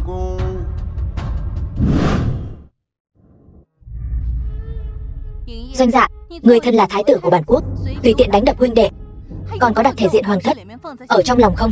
Hôm nay nếu ta không màng đến thể diện hoàng gia, ta sẽ không chỉ đánh hắn. Ngươi còn muốn làm gì? Ta sẽ lấy mạng hắn. Hỗn xược, đừng tưởng ngươi là thái tử là có thể muốn làm gì thì làm. Hắn thân là hoàng tử đại chu, chưa được phụ hoàng cho phép, tự ý xem trộm tấu chương. Ngươi nói ta lấy mạng hắn, có gì không thể? Ngươi hãy sang phòng bên cạnh ôn lại bài vở đi. Mẫu hậu, con mau đi đi, mau đi. Chuyện còn lại ta và thái tử sẽ bàn bạc. Nguyệt Nhi, ngươi cũng lùi xuống đi, ta muốn nói chuyện riêng với Lệ Phi. Đây là Hoa Thanh cung, xung quanh toàn là thị vệ, Doanh Dạ hẳn là không dám làm gì ta. Nguyệt Nhi, ngươi lùi xuống đi. Dạ. Lệ Phi, đừng lúc nào cũng cau mày, như vậy không tốt cho ra đâu. Hỗn xược, ngươi mỗi ngày trôi qua, bản thái tử rất nhớ Lệ Phi. Không biết Lệ Phi có nhớ bản thái tử không? Dáng vẻ này của Lệ Phi thật là gợi cảm. Buông bổn cung ra. Lệ Phi, không phải có chuyện muốn nói với bản thái tử sao? Lại gần một chút mới có thể rõ ràng hơn. Thái tử, ở đây chính là Hoa Thanh cung, ngươi dám trêu ghẹo bổn cung ở đây, không sợ mất đầu sao? Ta đương nhiên sợ, nhưng thập tam đệ đang ở ngay phòng bên cạnh. Lệ Phi, ngươi dám kêu to lên sao? Lệ Phi, bây giờ dáng vẻ này của ngươi, ta làm sao nỡ rời đi chứ? Thái tử, bên ngoài toàn là thị vệ qua lại, ngươi như vậy sớm muộn gì cũng sẽ bị phát hiện. Nói cũng đúng, vậy chỉ có thể mời Lệ Phi. Nhỏ giọng thôi. Mẫu hậu, người làm sao vậy? Không có gì. Con ôn bài xong chưa? Nhi thần đã ôn được một nửa rồi. Người thật sự không có việc gì sao? Mẫu hậu, Nhi thần nghe giọng người không đúng, có cần con vào không? Không, con đừng vào. Con đừng vào. Con hãy ôn bài cho tốt, ngày mai Nhan phu tử sẽ đến khảo bài của con. Doanh Dạ, người rốt cuộc muốn thế nào? Người không muốn hoàng đệ ta vào, chẳng lẽ là muốn ta vào sao? Người vẫn chưa quậy đủ sao?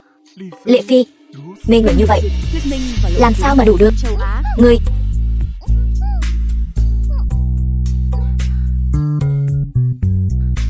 Cút ra ngoài cho ta. Ta không muốn nhìn thấy ngươi. Vậy Nhi thần xin cáo lui trước. Nụ hôn của Lệ Phi, bản thái tử sẽ ghi nhớ trong lòng.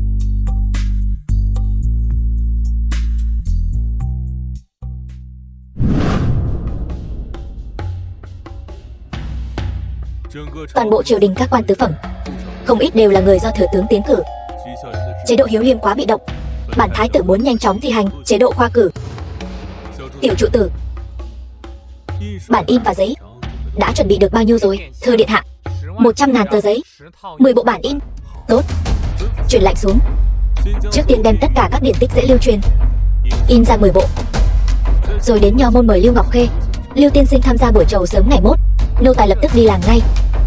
Lý Thông Cổ, nước cờ này của bản thái tử, không biết ngươi có đỡ được không?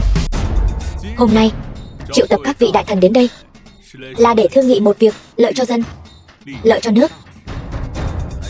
Kính xin thái tử điện hạ nói rõ. Bản điện hạ muốn ở trong lãnh thổ Đại Chu thực hiện chế độ khoa cử. Điện hạ không biết thế nào là chế độ khoa cử. Cái gọi là chế độ khoa cử chính là thông qua thi cử để tuyển chọn các loại nhân tài làm quan.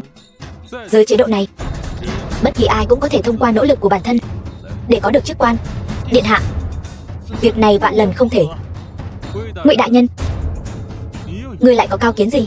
Điện hạ, nếu Đại Chu ai ai cũng có thể làm quan, vậy nông nghiệp và thương nghiệp còn ai muốn làm nữa? Lương thực của Đại Chu sau này sẽ được đảm bảo như thế nào? Ý của Ngụy đại nhân là người làm quan thì nên cao hơn bách tính một bậc. Ngươi chẳng lẽ không biết nước có thể nâng thuyền, cũng có thể lật thuyền sao? Thần không có ý đó. Chỉ là nông dân các nơi đa phần đều không biết chữ, cho dù có thi cử, bọn họ cũng không thể tham gia. Chế độ khoa cử chẳng phải là dư thừa sao? Việc này chính là điều bản điện hạ triệu tập các vị đại thần đến đây để thương thảo. Thái tử điện hạ có biện pháp nào không? Chính xác, bản điện hạ sẽ thông qua việc phát hành các loại điển tích trong dân gian.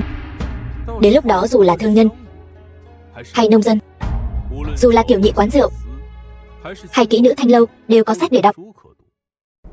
Thái tử điện hạ, người đây là nằm mơ giữa ban ngày sao? Chưa nói đến những điển tích đó bọn họ có hiểu hay không. Chỉ riêng việc mỗi người một quyển điển tích, e rằng có dốc hết tài lực của Đại Chu cũng không làm được, phải không? Đúng vậy, sách giả nặng nề, giấy xuyên hiếm hoi và đắt đỏ, sao chép điển tích lại cần rất nhiều nhân lực. Nếu thái tử điện hạ nhất quyết làm vậy, vậy thần sẽ đến chỗ bệ hạ lấy mạng can gián. Bản điện hạ đã nói là sẽ dùng giấy xuyên và trúc giản sao? Đại Chu ta đã cạn kiệt tài lực, đừng có quậy phá nữa. Bản điện hạ, còn chưa tới lượt các ngươi dạy dỗ ta. Tiểu trụ tử dâng điển tích. Chư vị đại thần, các người hãy xem kỹ.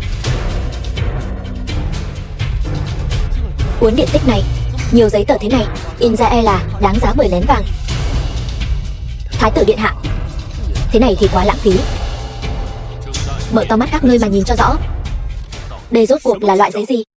Loại giấy này tuy giống với giấy xuyên, cảm giác hơi thô ráp, nhưng không ảnh hưởng đến việc viết chữ và vẽ tranh. Thái tử điện hạ, chẳng lẽ đây là loại giấy mới do ngài phát minh ra? Lưu tiên sinh tinh mắt, đây chính là do bản điện hạ phát minh ra loại giấy mới. Thái tử điện hạ, những tờ giấy này quả thực không tồi, nhưng việc thi hành khoa cử, bản điện hạ bây giờ muốn thi hành ngay. Thái tử điện hạ làm việc cứ hấp tấp thế này, bệ hạ hồi chiều xem ngài ăn nói thế nào. Thái tử điện hạ, chi bằng hãy phổ biến loại giấy mới này trước, sau đó thúc giục trong cung biên soạn tăng ca, làm ra một số mẫu thử nghiệm ở kinh thành. Chư vị đã nghĩ đến vấn đề sao chép? Đương nhiên bản điện hạ cũng đã nghĩ đến. Tiểu trụ tử, mang bản in lên. Bản in này là vật gì? Một thứ có thể thay thế việc sao chép. Tuyệt vời, thông qua việc khắc chữ trên bề mặt tấm ván rồi đổ mực lên, ấn lên giấy là có thể hiện ra chữ. Thái tử điện hạ, ngài nghĩ ra cách nào mà thiết kế tinh xảo như vậy? Bản điện hạ ngày đêm lo nghĩ, dân chúng Đại Chu ta không có sách mà đọc. Mấy hôm trước quan sát ấn tín, đột nhiên nghĩ ra cách khắc chữ in ấn. Thái tử điện hạ thương dân như con, thật là phúc của đại chu ta. Lưu tiên sinh, giờ giấy mực bút nghiên sách đều có rồi. Nhiệm vụ giáo hóa dân chúng, mở trường tư thục, tiên sinh có thể hoàn thành không? Giảng dạy đào tạo người tốn khá nhiều thời gian, nhưng thảo dân có lòng tin trong vòng 2 năm có thể giúp phần lớn dân chúng trong đại chu đều được đọc sách. Lưu Ngọc Khê tiếp chỉ, phong nha môn Lưu Ngọc Khê làm hiệu trưởng, thành lập trường học ở kinh thành. Các châu khác thành lập thư viện, quận huyện lập trường tư thục. Thần tiếp chỉ, Lưu tiên sinh sau này vất vả rồi. Không vất vả, giáo hóa thế nhân vốn là lý tưởng của thần. Giờ điện hạ ủng hộ thần vô cùng cảm kích. Tốt. Lưu tiên sinh, việc này tiên sinh phải làm nhanh lên.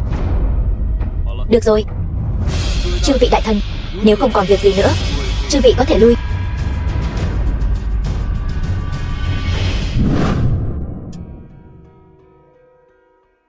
Thừa tướng đại nhân, giờ thái tử thi hành khoa cử, sau này chúng ta muốn sắp xếp người làm quan, e là không dễ dàng như vậy. Danh dạ tên cặn bã này, hắn làm như vậy hoàn toàn không coi hào môn thiên hạ ra gì. Nếu gây ra chuyện gì, phụ hoàng quay về chắc chắn sẽ không tha cho hắn. Thập tam hoàng tử, chế độ khoa cử là một việc tốt, nhưng học vấn này không phải ai ai cũng có thể học nghiêm túc. Ngụy Vô Kỵ, ngươi đi thông báo cho các đại thế gia chuẩn bị cho tốt. Một khi đại học thư viện mở cửa, lập tức phái người vào giành lấy danh ngạch. Thừa tướng đại nhân thông minh.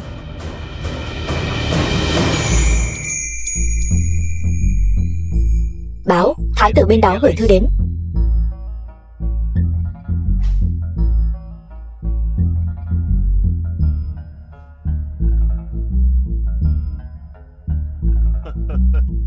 Giấy kiểu mới, kỹ thuật in ấn bằng chữ rời, sáng lập thư viện. Dạ nhi luôn có thể cho trẫm những điều bất ngờ. Hoàng thượng, thái tử điện hạ luôn thông tuệ tài giỏi, nhưng dạ nhi đứa nhỏ này cũng ngày càng táo bạo. Thế mà lại muốn bỏ chế độ cũ, thay bằng hình thức khoa cử để tuyển chọn quan lại. Nhưng mà việc này cũng có thể phá vỡ thế gia độc chiếm danh ngạch quan lại. Xem ra vẫn là trẫm đánh giá thấp hắn rồi. Có lẽ sau chuyến Bắc tuần này, hắn có thể cho trẫm một đại chu khác biệt. Thời điểm tai ương nghiêm trọng, khắp nơi tai dân đạt 100.000 người. Năm nay mất mùa, mong triều đình cấp lương thực tiền bạc để cứu tế tai dân. Việc quan trọng như vậy, tại sao hôm nay mới báo lên? Đi, gọi hộ bộ thượng thư Cảnh Hạo đến cho ta. Dạ. Thần tham kiến điện hạ. Miễn lễ. Tạ điện hạ, nạn đói xảy ra đã lâu như vậy, hộ bộ các ngươi tại sao chậm trễ chưa dâng sơ cứu tế? Hồi bẩm điện hạ, việc này không phải hộ bộ không muốn cứu tế, chỉ là quốc khố trống rỗng. Quan trung đói kém khu vực bị ảnh hưởng quá rộng, chúng thần thật sự bất lực. Quốc khố còn bao nhiêu ngân lượng, bạc tinh luyện không đủ 100 vạn lượng. Hoang đường, đại chu ta mỗi năm thuế má 100 vạn lượng, sao có thể trống rỗng như vậy? Điện hạ, 100 vạn lượng nghe thì có vẻ nhiều, nhưng phân tán ra khắp nơi thì chẳng còn bao nhiêu. Tiếp tục nói, mấy năm gần đây đủ loại tham ô ngầm cùng quan thương cấu kết, quốc khố có thể còn 100 vạn lượng đã là không tệ rồi. Hoang đường, thần có tội, bọn họ hành xử như vậy. Hộ bộ các ngươi tại sao không có ai dâng sớ? Hồi bẩm điện hạ, thần từng dâng tấu chương, nhưng đều bị người đứng sau bọn họ bác bỏ, thậm chí còn có người uy hiếp thần. Nếu tiếp tục dâng sớ, chức thượng thư của thần e là không giữ được. Láo xược, thật sự láo xược. Thiên hạ này rốt cuộc là thiên hạ của đại chu ta hay là thiên hạ của bọn họ? Điện hạ, thần không sợ mất chức quan này, chỉ là năng lực thần nhỏ bé. Cảnh Hạo, ta biết ngươi trung thành. Sau chuyện này, ta nhất định sẽ cho ngươi một lời giải thích. Nay vật giá kinh thành là bao nhiêu? Bẩm điện hạ, vật giá kinh thành lẫn các nơi khác đều tăng vọt, so với trước đây đắt hơn 10 lần. Phía sau việc này có phải có kẻ thao túng? Điện hạ anh minh, trước đó thần đi tìm thương nhân trong kinh thành để mua các loại vật phẩm cứu trợ thiên tai, nhưng bọn họ không chỉ tích trữ hàng hóa số lượng lớn mà còn nâng giá lên cao. Lũ khốn kiếp này dám kiếm lợi trên quốc nạn, thật sự tưởng bổn thái tử không dám lấy mạng chúng sao? Cảnh Hạo, thần có mặt. Ngươi dùng danh nghĩa của ta mời các đại phú thương trong kinh thành đến cung của ta để bàn bạc việc nước. Vâng. Điện hạ, Hồng Môn Yến này e rằng họ sẽ không dễ dàng đến đâu. Chúng không đến thì bổn điện hạ sẽ xông vào. Tình hình hiện tại vẫn chưa quá tệ. Chỉ cần ta lấy mạng vài tên tham quan Âu lại, nói không chừng còn có thể vãn hồi. Thừa tướng, các đại thế gia đã chuẩn bị sẵn sàng.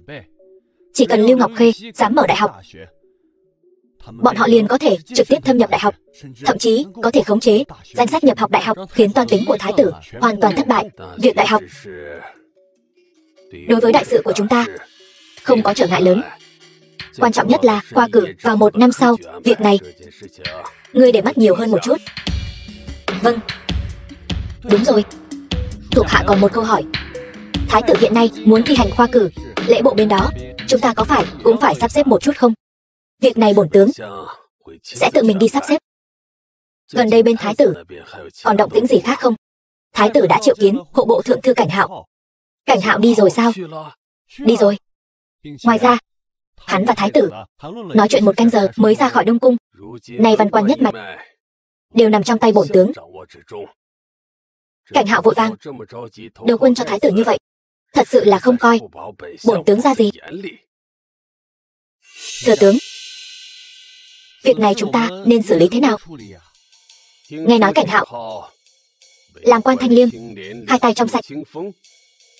Vậy chúng ta cứ lấy việc này ra nói, xem thử cái tên hộ bộ thượng thư này có thật sự 2 tay trong sạch không. Đi, gọi công bộ thượng thư và lại bộ thượng thư đến đây. Ta muốn cùng bọn họ bàn bạc một chút, thuận tiện nói với những người khác. Cái giá phải trả khi dám đối đầu với bổn tướng.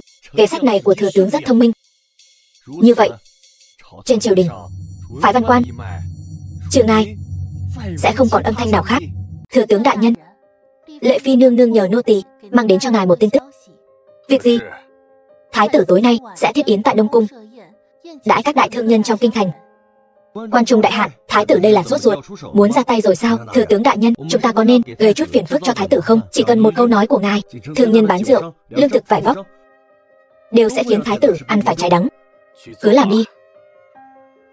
Cũng nên để thái tử hiểu rõ chủ nhân của triều đình này rốt cuộc là ai. Thuộc hạ sẽ đi làm ngay. Thái tử điện hạ, gia đình của Triệu Đông Lai, thương nhân lớn nhất kinh thành, nói Triệu Đông Lai lúc này không có mặt ở kinh thành. Các thương nhân khác cũng xin từ chối ý kiến điện hạ, không ở kinh thành. Bọn họ thật sự coi bổn thái tử dễ lừa như vậy sao? Thái tử điện hạ, bây giờ phải làm sao?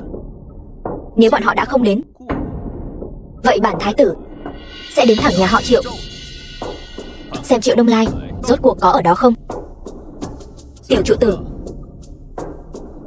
đi thông báo cho cái thúc, dẫn theo 100 thị vệ cùng đến nhà họ Triệu. Dạ. Nghe nói Ngụy đại nhân thích ngọc thạch, tiểu nhân mấy hôm trước vừa có được một khối ngọc thượng hạng, hôm nay dâng tặng đại nhân. Phía Cảnh Hạo, người đã từ chối chưa? Tiểu nhân phái gia đình ngăn Cảnh Hạo ở ngoài phủ, cách đây không lâu đã rời đi.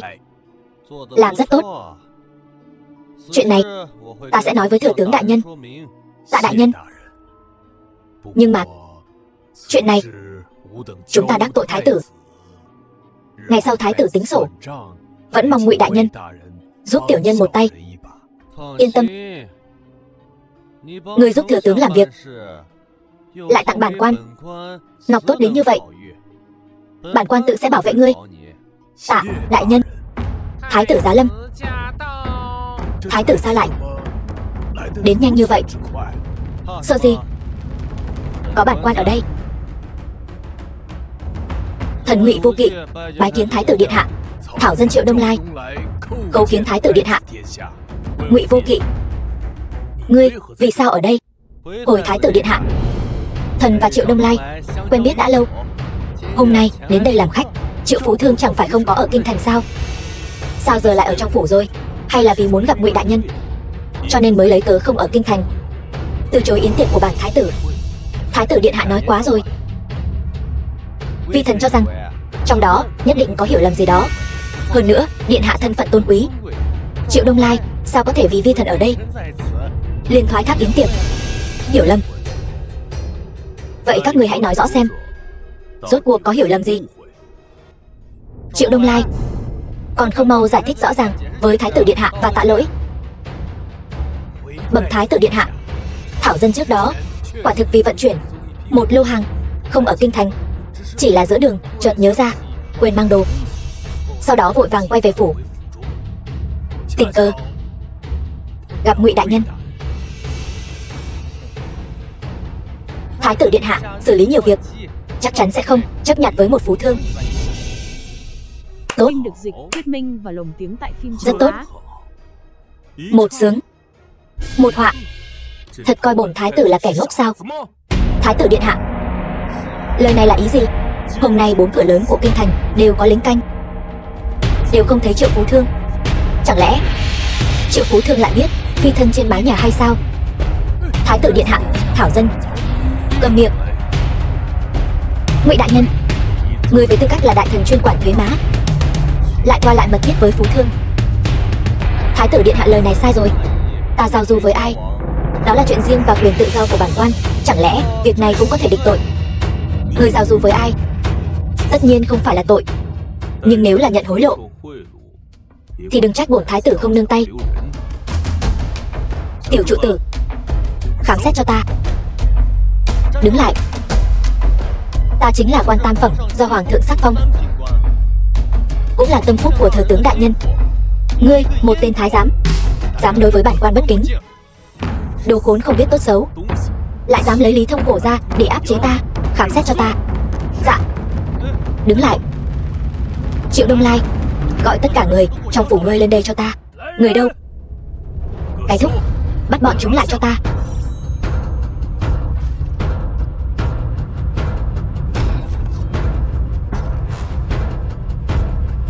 Khám xét. Dạ.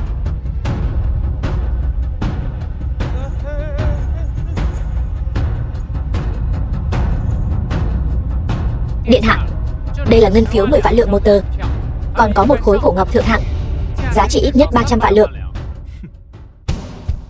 Ngụy đại nhân, người vươn tay ra là có thể lấy được toàn bộ ngân khố quốc gia.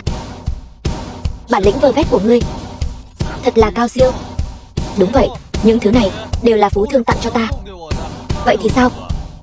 Chẳng lẽ thái tử điện hạ cũng muốn lấy mạng ta hay sao? Đừng quên, ta chính là tâm phúc của thừa tướng đại nhân. Cái Nhiếp nghe lạnh. Ngụy Vô Kỵ, thân là quan tam phẩm đương triều, cấu kết với ngoại thương, bắt nạt dân chúng, nhận hối lộ với số lượng khổng lồ, tội không thể tha thứ, lập tức xử trảm. Thái tử điện hạ, đại nhân, tiểu nhân biết sai rồi. Tiểu nhân sau này sẽ không đối đầu với ngài nữa. Xin ngài hãy tha cho tiểu nhân. Ta đã cho ngươi một cơ hội rồi. Cái thúc, ta không muốn nghe hắn nói nhảm nữa. Thái tử điện hạ, Thảo dân biết tội rồi. Thảo dân về sau nhất định nghe theo ngài. Ta đã cho ngươi một cơ hội rồi, nhưng ngươi không biết hối cải, còn cùng tên tội thần Ngụy Vô Kỵ kia cùng nhau lừa gạt bản thái tử. Giờ đây cả Triệu phủ rộng lớn này cũng không cần phải sống nữa. Thái tử điện hạ, ngài tuy là thái tử đại chu, nhưng Triệu Đông Lai ta cũng là công dân, tuân thủ pháp luật. Ngài không thể bắt ta vô cớ được. Nếu không, ngài làm sao đối mặt với bá tánh thiên hạ? Làm sao có thể ngồi lên ngôi vị thái tử này, còn dám nhắc đến bá tánh thiên hạ? Người thật sự cho rằng bá tánh thiên hạ này đều là kẻ ngu ngốc sao? Thái tử điện hạ, ta nguyện dâng hết toàn bộ tài sản của Triệu phủ này cứu trợ nạn dân. Chỉ cầu xin ngài tha cho ta một mạng. Phạm tội ác tày trời như vậy, lấy đầu ngươi 100 lần cũng đáng. Ngươi còn muốn được khoan hồng?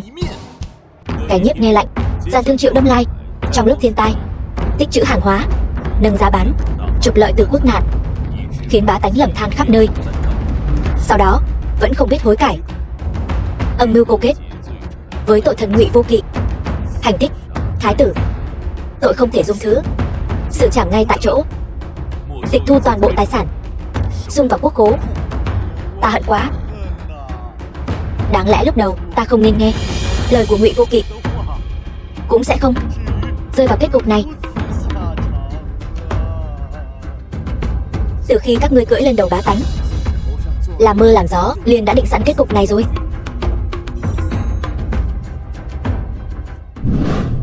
Tiểu trụ tử, gần đây Doanh Hợi và Lý Thông Cổ có động tĩnh gì không? Từ khi điện hạ lấy mạng Ngụy Vô Kỵ, bên thừa tướng không có bất kỳ động tĩnh gì. Lão hồ ly này e rằng đang giấu giếm điều gì mờ ám. Điện hạ yên tâm, nô tài đã bố trí không ít nội gián, theo dõi nhất cử nhất động của thập tam hoàng tử và thừa tướng. Hễ có biến động gì, nô tài sẽ lập tức bẩm báo. E rằng những người đó không theo dõi nổi. Người của chúng ta còn quá ít. Nay phe Văn Thần đều nhất mực nghe theo Lý Thông Cổ. Muốn phá vỡ cục diện này, chỉ có thể dựa vào việc thành lập trường đại học của Lưu tiên sinh. Điện hạ yên tâm, bên Lưu tiên sinh đã có tin tức, trường đại học đã bắt đầu ghi danh. Đã bắt đầu ghi danh rồi sao? Vậy bản thái tử nhất định phải đến xem.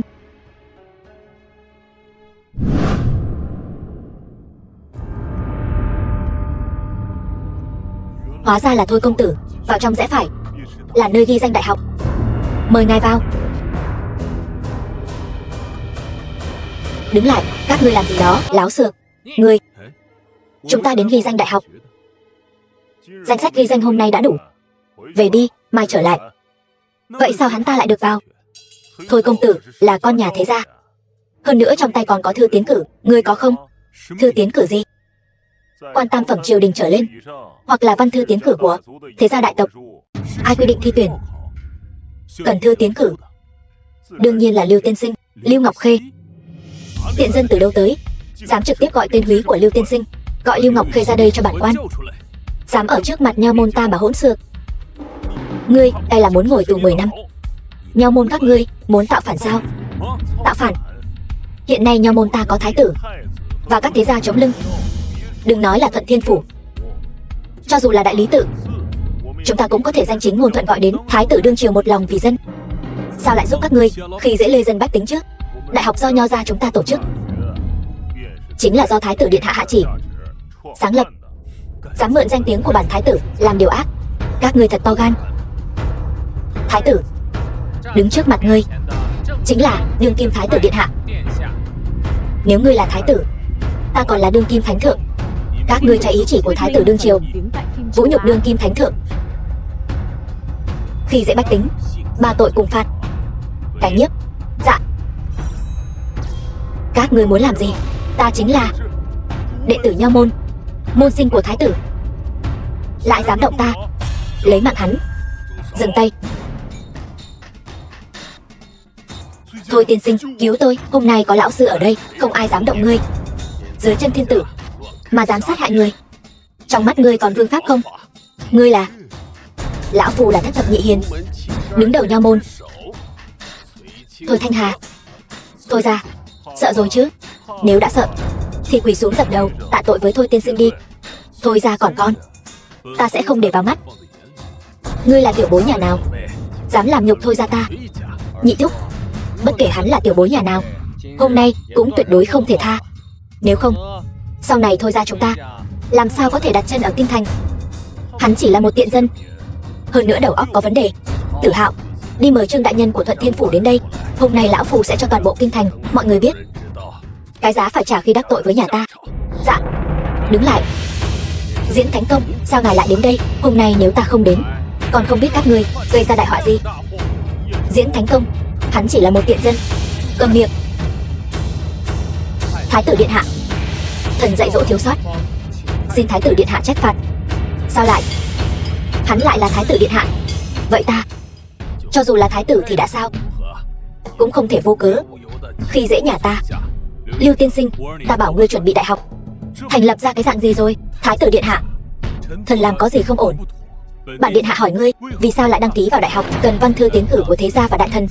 Thái tử điện hạ, thần không có yêu cầu này. Tử Minh, Chuyện gì vậy? Diễn Thánh Công. Những điều này đều là Thôi tiên sinh sắp xếp. Tôi chỉ nghe theo lệnh mà làm thôi. Kính xin ngài hãy thưa với Thái tử điện hạ, cầu xin tha thứ, xin hãy tha cho học sinh lần này. Hỗn xược, cái nhiếp, xử. Lão Thôi, ngươi vì sao lại để Tử Minh làm như vậy? Diễn Thánh Công, Thái tử điện hạ hồ đồ. Chẳng lẽ ngươi cũng hồ đồ sao? Lũ tiện dân hèn mọn, làm sao xứng với quyển sách này?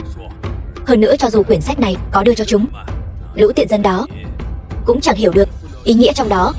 Một lời nói bậy, bất quá chỉ là đứng trên vai người khổng lồ, thấy được vài cảnh đẹp mà thôi, cũng dám khinh thường chúng sinh. Nếu có thể đứng ở cùng một độ cao, người có thể thấy còn chưa xa bằng người khác. Thật hoang đường. Thôi ra ta đời đời tích lũy, vì sao phải đứng với chúng ở cùng một độ cao? Đại học này là do bản thái tử sáng lập, thế ra các ngươi muốn nhúng tay vào đây, thật là chán sống. Lấy mạng ta, dù ngươi là thái tử cũng không gánh nổi đâu.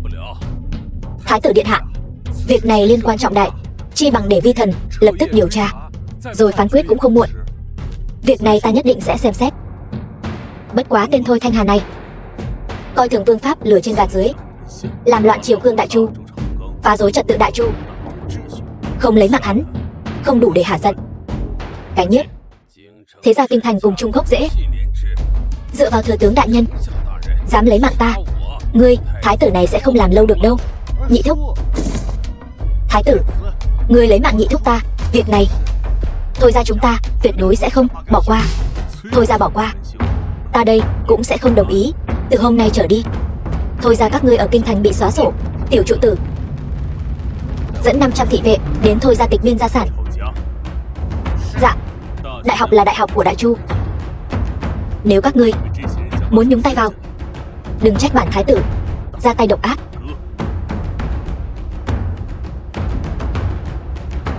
Thừa tướng và thế gia trung quy vẫn coi thường vị thái tử này, nhưng sớm muộn gì thiên hạ này nhất định là thiên hạ của thái tử này. Thừa tướng đại nhân, thái tử tàn bạo khát máu, không chỉ đem Ngụy đại nhân lấy mạng ngay tại chỗ, ngay cả nhị thúc ta cũng bị thái tử ban một kiếm.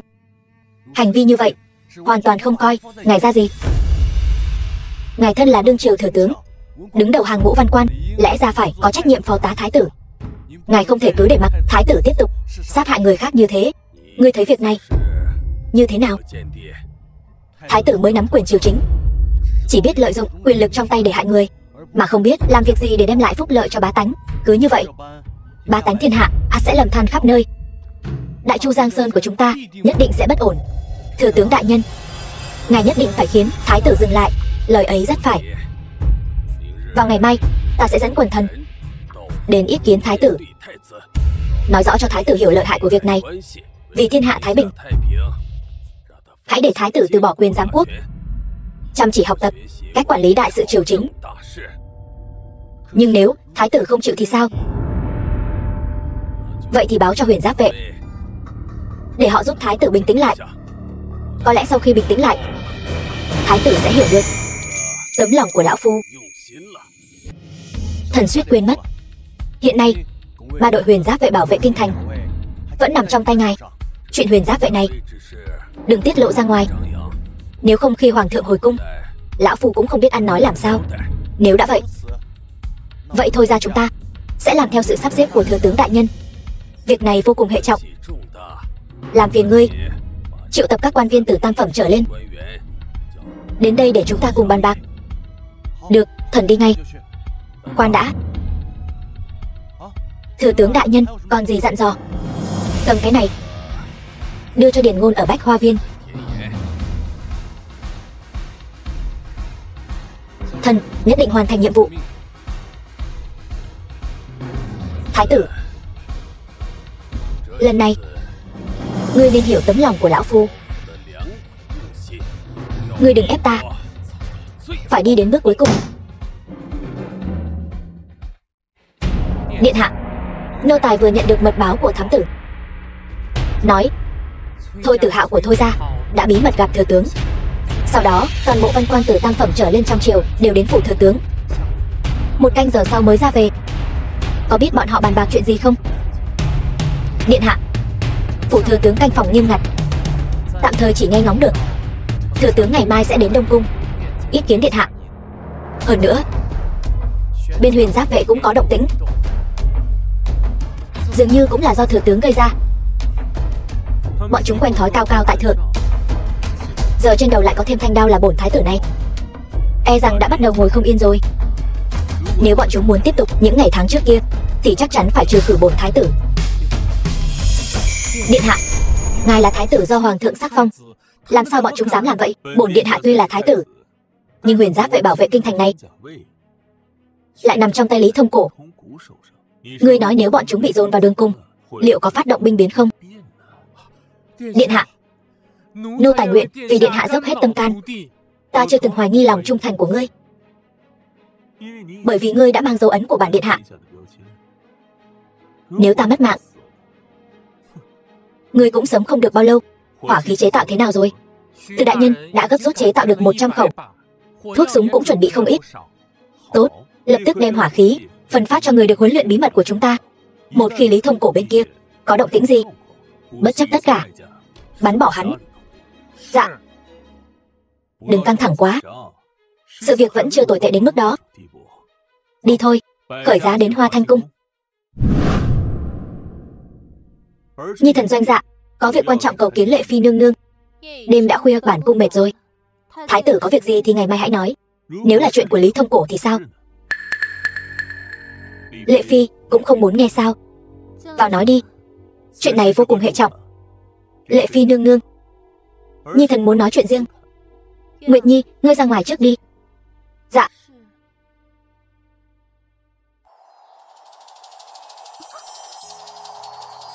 Hỗn xược, dù ngươi là thái tử, bản cung vẫn có thể trị tội ngươi. Lệ Phi, Nhi thần phóng đãng còn ít sao? Tự lừa mình dối người thì có ích gì? Bản cung không phải người hiền lành, để ngươi muốn làm gì thì làm. Lệ Phi, Nhi thần hôm nay không phải đến để bắt nạt người. Nếu Lệ Phi muốn, Nhi thần cũng có thể thỏa mãn. Có chuyện gì thì nói nhanh lên. Hôm nay Lý Thông Cổ ở triều đình triệu tập tất cả quan viên đến phủ thừa tướng bản bạc kiến. Chuyện này Lệ Phi có biết không? Bản cung không biết, nhưng thừa tướng là thủ lĩnh trăm quan, triệu tập văn quan nghị sự thì có gì không ổn.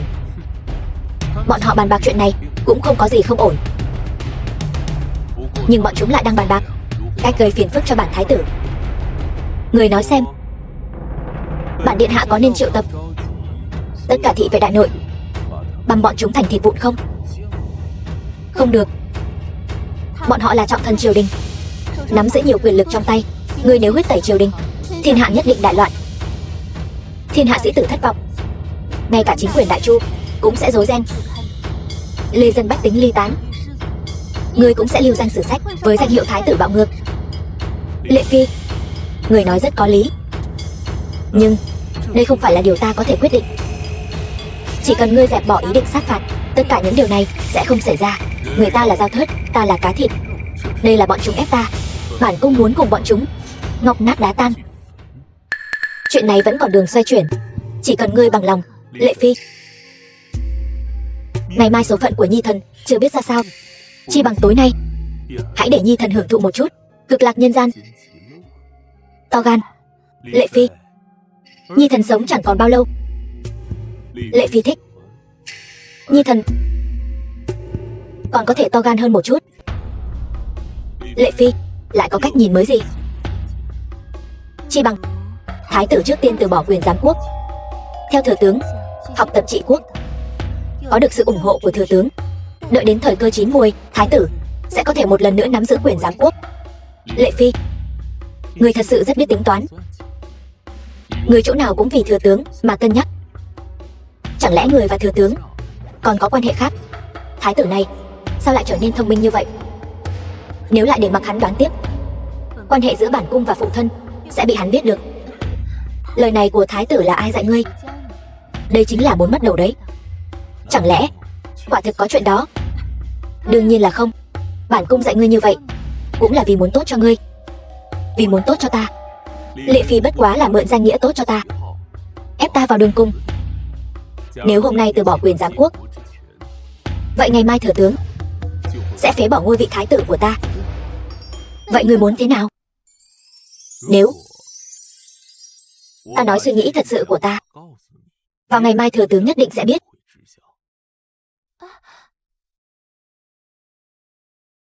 Bất luận như thế nào, chuyện của chúng ta đều sẽ bại lộ.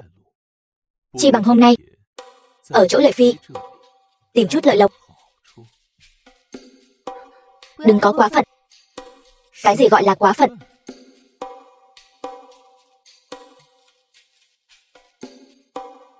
Mẫu hậu, bài tập hôm nay Nhi thần đã hoàn thành. Người có thời gian kiểm tra không? Nếu không đuổi hắn đi, vậy chúng ta sẽ bại lộ. Ngươi tên háo sắc đần độn, ta và ngươi có quan hệ gì? Ngươi đã không muốn đuổi hắn đi, vậy ta sẽ để hắn vào xem thử. Mẫu hậu, ngươi có thể nghe thấy tiếng của Nhi thần không? Bổn cung có thể. Ngươi nói đi. Ngươi hôm nay đã học bài gì? Ngươi đừng nói, muộn thế này, thái tử sao lại ở đây? Chẳng lẽ đang nói chuyện bí mật không thể nói ra? Thái tử, sao ngươi lại ở đây?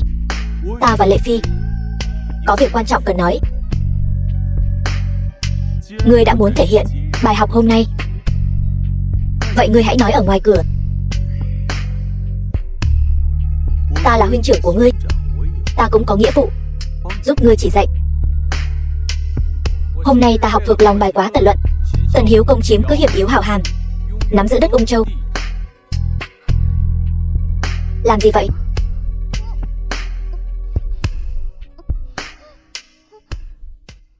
Mẫu hậu, vừa rồi là tiếng của người sao? Người đã xảy ra chuyện gì? Ta không sao. Phim được dịch, thuyết minh và lồng tiếng. Nhi thần lo lắng cho mẫu hậu, mong mẫu hậu cho phép Nhi thần vào trong. Ngươi đừng vào, ngươi cứ ở ngoài đọc đi. Nhi thần phải xác nhận mẫu hậu không có việc gì, sau đó Nhi thần xin chịu bất cứ hình phạt nào. Xác nhận rồi chứ? Xác nhận rồi. Xác nhận rồi thì cút ra ngoài cho ta. Thần để biết lỗi, kính xin hoàng huynh trách phạt. Thập tam hoàng tử tâm tính nhút nhát như vậy, làm sao trở thành một bậc quân vương? Ngày sau tranh đoạt hoàng vị, hắn làm sao có dũng khí đứng trước mặt danh dạ mà nói chuyện?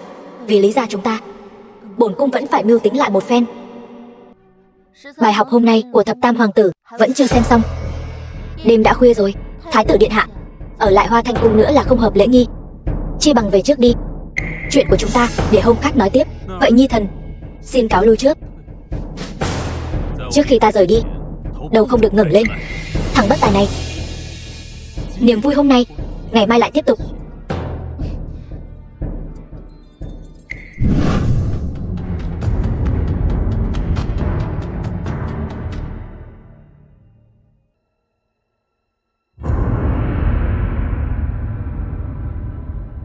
Thuốc này tên là đoạn hồn tán, ăn vào không bầu không mùi, trong vòng 3 ngày sẽ mất mạng.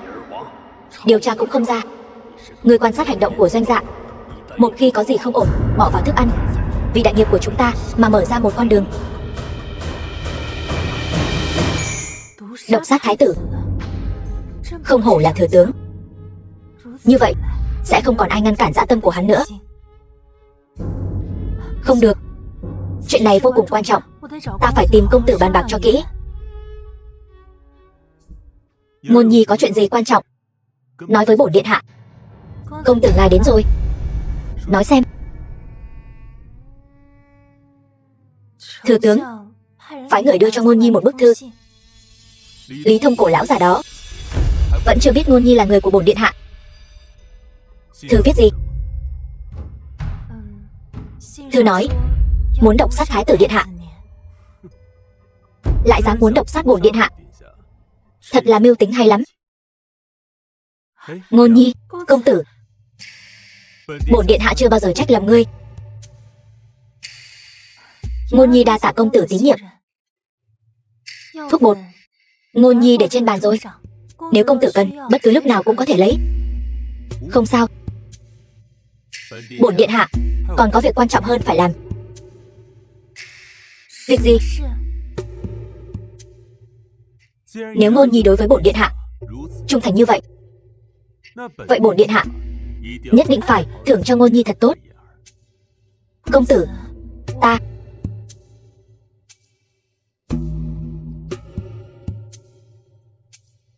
Công tử, Ngôn Nhi vẫn chưa chuẩn bị xong. Một khắc đêm xuân, đáng giá ngàn vàng. Đừng lãng phí. Công tử yêu ta.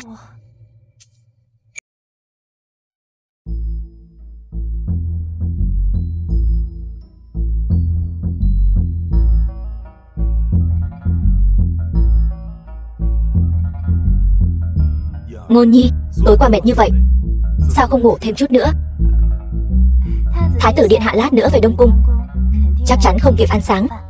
Ngôn Nhi liền chuẩn bị cho công tử một bát cháo kê. Ngôn Nhi thật hiền thục, để Ngôn Nhi hầu hạ nút cho ngài.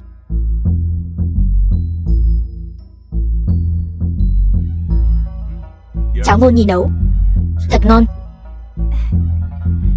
Nếu công tử thích, Ngôn Nhi mỗi ngày đều có thể nấu cho công tử. Ý Ngôn Nhi là cùng bổn điện hạ hồi Đông Cung.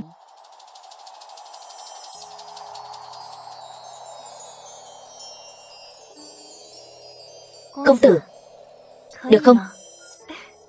Nếu nàng thích, tất nhiên là được.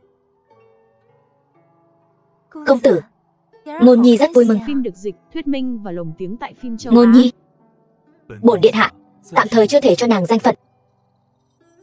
Không sao cả, chỉ cần có thể luôn ở bên cạnh chàng, Ngôn Nhi liền vừa lòng thỏa ý rồi. Ngôn Nhi ngoan ngoãn như vậy, bổn điện hạ cũng thưởng cho Ngôn Nhi một bữa điểm tâm thịnh soạn. Thái tử điện hạ, thừa tướng Lý Thông Cổ và hộ bộ thượng thư Hà Đức Khang đem theo triều thần tam phẩm trở lên, đang ở chính điện Đông Cung cầu kiến ngài.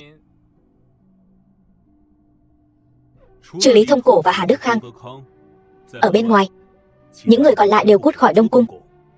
Thái tử, chính sự quan trọng. Huống chi thừa tướng đem nhiều người như vậy tìm công tử, nhất định là có mưu đồ gì đó.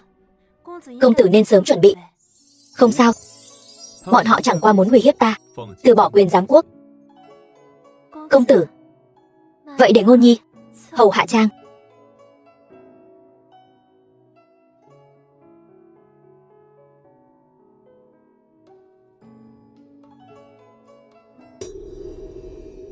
Thái tử này rốt cuộc đang làm cái gì vậy? Hà Đức Khang, quan nhị phẩm. Tiểu trụ tử, người đi thông báo lại đi, điện hạ nói rồi, để hai vị đại nhân ở đây chờ.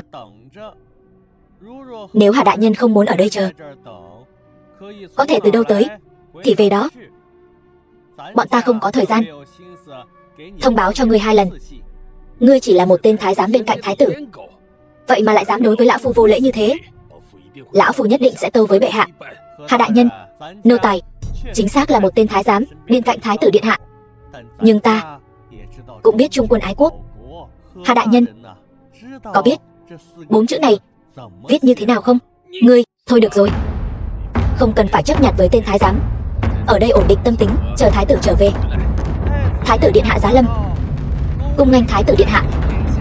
Thiên tuế, thiên tuế, thiên tuế. Hà đại nhân, ngươi là chê bổn cung tới quá muộn, còn bảo tiểu trụ tử đi giục bổn thái tử, là muốn bổn cung phải xin lỗi ngươi sao? Thái tử bớt giận. Vi thần tuyệt không có ý mạo phạm thái tử điện hạ, chỉ là vi thần có việc quan trọng muốn bẩm báo, nhất thời nóng vội mới nói ra những lời như vậy. Sáng sớm chạy đến Đông Cung, làm phiền bổn thái tử nghỉ ngơi. Ngươi tốt nhất là có việc quan trọng, nếu không bổn điện hạ không ngại trị ngươi tội, tự ý xông vào Đông Cung. Khởi bẩm điện hạ, vi thần mạo muội hỏi điện hạ, trước đó người xuất cung có phải đã lấy mạng gia chủ Triệu gia, Triệu Đông Lai, cùng quan tam phẩm Ngụy Vô Kỵ, đồng thời phái người tịch biên gia sản của 2 nhà Triệu Ngụy? Quả có việc này. Thái tử điện hạ, hôm qua Thôi gia Thôi Thánh Hiền cùng với đệ tử Nho môn Tử Minh, có phải cũng là do điện hạ lấy mạng không? Thật không biết. Những chuyện nhỏ nhặt này tại sao cũng có thể kinh động đến 2 vị đại nhân? Điện hạ, những chuyện này đâu có nhỏ. Huống chi là đệ tử Nho môn Tử Minh cùng Mạc Phi Vũ của Nông gia, Ngụy đại nhân và Thôi Thánh Hiền đều là giường cột nước nhà. Điện hạ không phân biệt phải trái, liền xử ngay tại chỗ, chẳng phải là làm lạnh lẽo tấm lòng của bá quan văn võ trong triều sao? Điện hạ từng nghĩ tới thủ đoạn tàn khốc như vậy sẽ khiến thiên hạ sĩ tử kinh hãi. Đại chu ta sẽ không còn người tài nào có thể dùng được. Thiên hạ lê dân bách tính cũng sẽ rơi vào cảnh vất vả khổ sở. Lão thần phụ tá bệ hạ 20 năm, rất được bệ hạ tín nhiệm. Nay thái tử điện hạ lầm đường lạc lối, lão thần có trách nhiệm uốn nắn, dẫn dắt thái tử điện hạ đi đúng đường. Vì vậy lão thần xin tấu thỉnh điện hạ tạm thời buông bỏ quyền giám quốc, an tâm học cách cai trị triều chính, đừng sát hại nữa, để tránh thiên hạ loạn lạc, nguy hại đến Giang Sơn xã tắc Đại Chu ta. Xin thái tử điện hạ nhường lại quyền giám quốc, an tâm học tập. Nếu bổn thái tử không muốn thì sao? Vi thần nhất định tử giám bá quan văn võ trong triều, sẽ không để mặc điện hạ sát hại bách tính. Thiên hạ bách tính cũng sẽ không để mặc điện hạ làm loạn Giang Sơn xã tắc của Đại Chu, càng không cho phép điện hạ làm càn. 2 vạn huyền giáp vệ đã đóng quân ngoài kinh thành. Nếu điện hạ vẫn cố chấp không buông bỏ quyền giám quốc, tiếp tục sát hại, thì lão thần chỉ có thể đoạt lấy quyền giám quốc của điện hạ, giam lỏng điện hạ ở Đông Cung để sám hối. Đợi bệ hạ tuần du phương Bắc trở về, điện hạ chắc chắn sẽ hiểu tấm lòng của vi thần. Hỗn xược, quyền giám quốc là do chính miệng phụ hoàng ban ơn, há có thể để một tên thừa tướng nói thu hồi là thu hồi sao? Thiên hạ này là thiên hạ của muôn dân. Thái tử điện hạ nếu còn không biết hối cải, thì 2 vạn huyền giáp vệ cũng chỉ có thể đắc tội rồi. Hay cho một thừa tướng lấy dân làm gốc. Vậy ngươi nói xem, những kẻ mà bổn điện hạ lấy mạng, có kẻ nào không đáng, lại có kẻ nào không coi bách tính như cá thịt? Sự việc phát triển đến nước này còn có ý nghĩa gì nữa không? Vì lê dân bách tính, vì Giang Sơn xã tắc trăm năm của Đại Chu, quyền giám quốc này người buông cũng phải buông, không buông cũng phải buông. Điện hạ, người nên suy nghĩ cho kỹ. Lý Thông Cổ, người dám uy hiếp bổn thái tử? Lão thần chỉ vì Đại Chu ta, không có ý gì khác. Lão thất phu, bớt nghĩ mình là trung tâm vũ trụ đi. Hôm nay bổn thái tử sẽ cho người biết thế nào gọi là nước xa không cứu được lửa gần. Ngươi có ý gì, tiểu trụ tử? Truyền lệnh xuống, toàn bộ hỏa thương vệ tập kết tại Đông Cung, để lửa cháy giữa ban ngày, tiễn Hà đại nhân và thừa tướng về chầu trời. Thái tử, người thật sự không màng đến thiên hạ bách tính, thật sự muốn để Giang Sơn trăm năm của Đại Chu hủy hoại trong tay người sao? Thừa tướng nghiêm trọng quá rồi, chẳng qua chỉ lấy mạng 2 lão thất phù thôi, sao lại liên quan đến Giang Sơn xã tắc? Yên tâm, sau khi các ngươi chầu trời, tài sản phủ đệ của các ngươi đều sẽ được ta dùng cho dân. Như vậy các ngươi dưới suối vàng cũng có thể an nghỉ rồi. Thái tử điện hạ, bệ hạ Bắc Tuần đã hồi cung, hiện tại đang ở Hàm Dương cung triệu kiến điện hạ. Đến Hàm Dương cung. Thừa tướng đại nhân, thái tử đã rơi vào trạng thái điên cuồng. Dù chúng ta làm gì, e rằng hắn cũng sẽ cùng chúng ta đồng quy vu tận. Vừa rồi ta từ trong mắt hắn quả thực đã nhìn thấy sát ý. Nếu không phải bệ hạ kịp thời triệu kiến, e rằng hắn thật sự muốn ra tay với chúng ta. Vậy sau này chúng ta phải làm sao? Việc này không thể nóng vội, nhất định phải đợi thời cơ thích hợp rồi mới ra tay với thái tử. Thừa tướng đại nhân thông minh, đi, chúng ta cũng đi diện kiến bệ hạ. Tuy rằng hiện tại không thể ra tay với thái tử, nhưng ở trước mặt bệ hạ khiến thái tử khó xử, cũng coi như là xả được cơn tức hôm nay. Nhi thần bái kiến phụ hoàng. Miễn lễ. Dạ nhi, kể cho trẫm nghe, gần đây con đã làm những gì? Phụ hoàng, những tên thám tử mỗi ngày đều đem tình hình của nhi thần ở đây báo cáo cho người sao? Phụ hoàng, trẫm muốn nghe con tự mình kể lại. Thần Lý Thông Cổ, Hà Đức Khang khấu kiến bệ hạ. Bệ hạ, người cuối cùng cũng đã về. Sủa cái gì? Phụ hoàng ta vừa mới về, cũng không thể để phụ hoàng ta yên tĩnh một chút sao? Trẫm hôm nay mệt rồi. 2 vị ái khanh, có việc gì? Thiết chiều ngày mai hãy tấu, lui xuống đi. Dạ.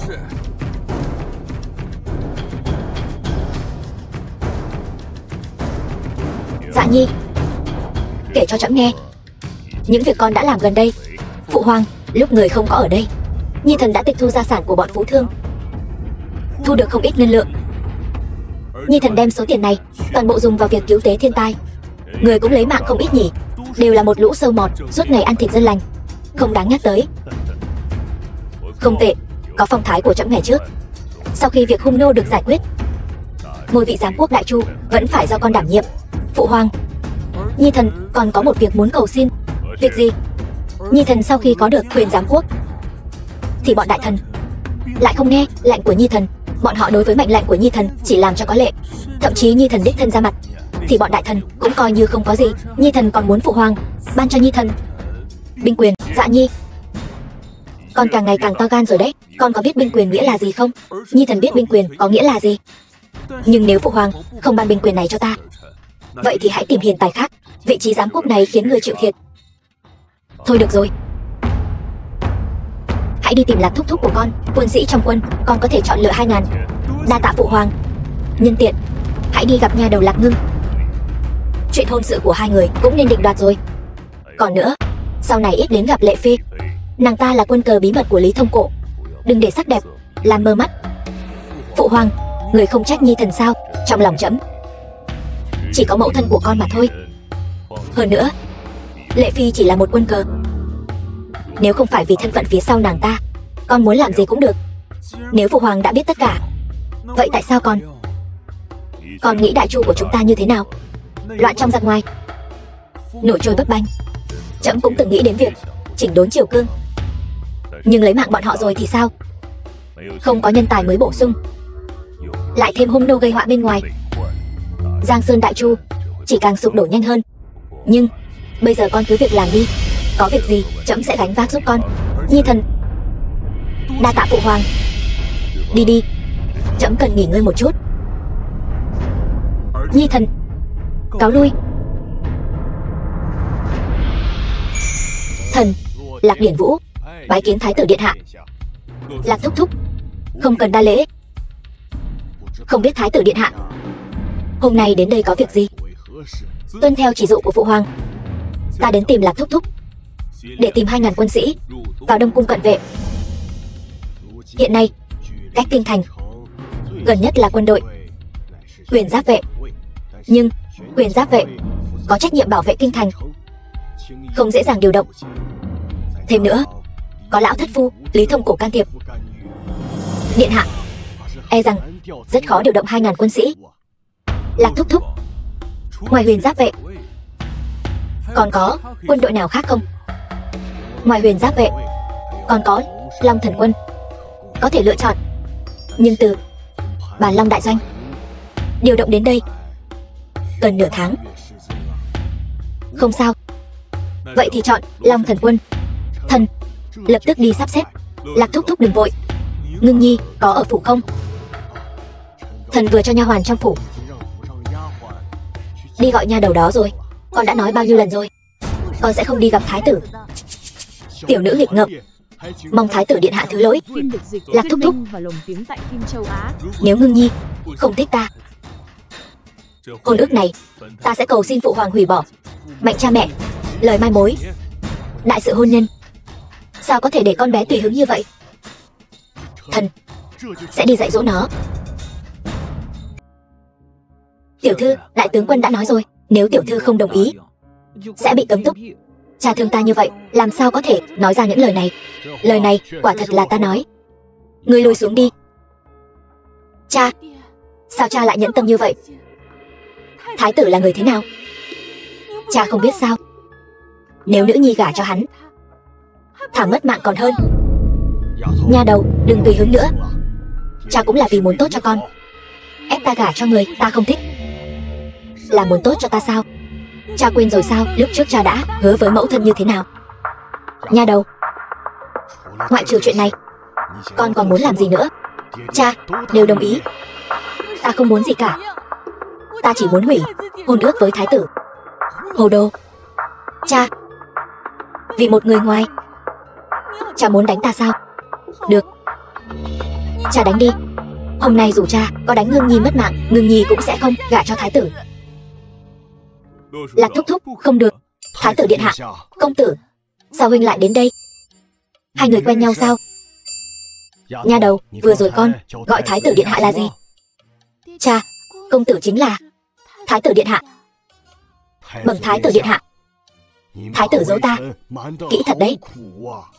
Công tử, sao huynh không nói cho Ngưng Nhi biết thân phận của huynh, Lạc thúc thúc? Dạo này ta rất bận, nên chuyện ta và Ngưng Nhi đã gặp nhau, ta chưa kịp nói với thúc. Ngưng Nhi, lúc trước ta không nói rõ thân phận, cũng giống như muội. Ta cũng không muốn cưới một người mình không quen biết. Công tử, vậy bây giờ huynh còn muốn cưới Ngưng Nhi không? Ngưng Nhi vốn dĩ chính là thê tử tương lai của ta. Thái tử điện hạ, thần còn có quân vụ phải xử lý, xin phép cáo lui trước. Lạc thúc thúc, thúc cứ đi làm việc đi. Nha đầu, hãy tiếp đãi thái tử cho tốt. Dạo này Ngưng Nhi có vẽ vài bức tranh, công tử có muốn xem qua giúp Ngưng Nhi không? Đi thôi.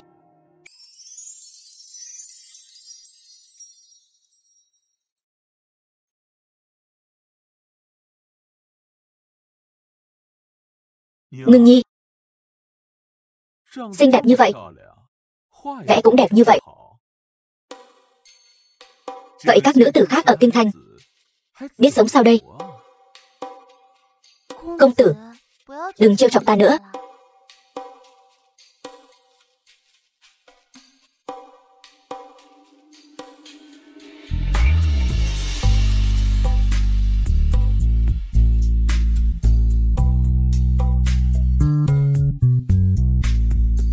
Công tử, Ngưng Nhi vẫn nên gọi huynh là Dạ ca ca đi. Dạ ca ca, ta nghe nói huynh và Điền Ngôn Hoa Khôi của Bách Hoa Viên có quan hệ mật thiết, có đúng không? Ngưng Nhi, Dạ ca ca không gạt muội, ta và Điền Hoa Khôi quả thật có quan hệ. Nếu Ngưng Nhi để ý chuyện ta, Dạ ca ca, Ngưng Nhi không để tâm huynh tam thể tứ thiếp. Chỉ cần trong lòng huynh có Ngưng Nhi, Ngưng Nhi liền vừa lòng thỏa ý. Nhà đầu ngốc, trong lòng Dạ ca ca vẫn luôn có muội. Phụ hoàng, người triệu Nhi thần gấp như vậy, có chuyện gì sao? Không có gì, trẫm lần này tuần du phương Bắc trở về, có chút mệt mỏi. Chuyện giám quốc sẽ giao cho con. Phim được dịch, thuyết minh Phụ hoàng, tiếng tại phim châu Á. người không thể để Nhi thần nghỉ ngơi một chút sao? Con muốn nghỉ ngơi. Vậy ngai vàng này con còn muốn nữa không? Phụ hoàng, Nhi thần nhất định sẽ giám quốc thật tốt. Nhưng mà Phụ hoàng đã hứa thưởng vạn kim cho Nhi thần. Khi nào thì ban thưởng cho con? Lần trước khi tỉ thí với hung nô, con ở sòng bạc chẳng phải kiếm được kha khá sao? Nhưng đó là Nhi thần tự dựa vào bản lĩnh mà có được, không có vạn kim. Nếu muốn thì tự mình đi kiếm. Đến ông chủ cũng không nói thách đến như vậy. Con nói gì? Nhi thần không nói gì cả. Lui xuống đi, trẫm muốn nghỉ ngơi. Vâng, phụ hoàng. Điện hạ, không ổn rồi. Mấy ngày gần đây ở kinh thành có rất nhiều nạn dân tràn vào, nhưng đều bị huyền giáp vệ đuổi đi. Thậm chí có không ít nạn dân mất mạng dưới tay huyền giáp vệ. Ai đã ra lệnh cho huyền giáp quân lại còn ra tay với nạn dân, hiện tại vẫn chưa rõ. Nhưng huyền giáp vệ này nằm trong tay thừa tướng, không chừng là do thừa tướng xúi giục. Vô phép, mau gọi Lý Thông Cổ, lão già đó đến đây cho ta. Ta sẽ hỏi hắn ai đã cho hắn cái gan hùm mà ra tay với nạn dân. Vâng. Điện hạ, lão thần vừa nghe tin đã lập tức đến đây. Thừa tướng đến cũng nhanh thật đấy. Huyền giáp quân dưới trướng ngươi không những không an ủi nạn dân mà còn xuống tay tàn nhẫn. Chuyện này ngươi giải thích thế nào? Điện hạ, huyền giáp vệ sẽ không vô cớ làm ra chuyện như vậy. Trong chuyện này nhất định có nguyên do. Dù là nguyên do gì cũng không thể xuống tay với nạn dân. Huống chi nạn dân đến 10 vạn người. Làm như vậy chẳng lẽ không sợ kích động dân chúng, gây họa đến cả kinh thành sao? Tội danh này, thừa tướng, ngươi gánh nổi sao? Cách làm của huyền giáp vệ quả thực có chút không ổn. Sau đó điện hạ muốn xử trí thế nào cũng được, nhưng trước mắt việc quan trọng nhất vẫn là an ủi nạn dân, tránh gây ra náo loạn. Lão thần kiến nghị tuyển một vị hoàng tử có tấm lòng nhân hậu, cứu trợ thiên tai. Ta thân là giám quốc thái tử, tất nhiên không thể phân phát lương thực mà trong đám hoàng tử chỉ có thập tam là xuất sắc nhất. Thập tam hoàng tử nhận được giáo dưỡng từ Lệ Phi và Nhan phu tử, bất luận là năng lực hay phẩm đức, tất cả đều đứng đầu. Chi bằng cho hắn đảm nhiệm, có thêm sự trợ giúp của Hà Đức Khang, cùng nhau đi cứu trợ thảm họa. Được. Theo như lời nói của thừa tướng, hy vọng thập tam hoàng tử và Hà đại nhân đừng khiến bổn thái tử thất vọng. Nếu lần cứu trợ này có vấn đề, tất cả những người liên quan không ai có thể chạy thoát. Lão thần lĩnh chỉ. Điện hạ, người vì sao lại đồng ý kiến nghị của thừa tướng? Hắn ta rõ ràng là muốn thông qua lần cứu trợ này nâng cao danh tiếng thập tam hoàng tử trong lòng lê dân bách tính. Bổn điện hạ biết, nhưng vì lần cứu trợ này không có ai quấy rối, vì những nạn dân có thể nhận được sự giúp đỡ thật sự, ta không thể nào không đồng ý. Điện hạ nhân từ, hy vọng bọn họ đừng làm bổn cung thất vọng. Tiểu trụ tử, phái người theo dõi thập tam hoàng tử, một khi có chuyện gì lập tức bẩm báo cho ta. Vâng. Ngoài ra, bên phía Lệ Phi cũng phải ám vệ theo dõi, nàng ta có lẽ là một tia sáng để chúng ta lật đổ Lý Thông Cổ. Cảnh Hạo, sao lại hốt hoảng vậy? Xảy ra chuyện gì?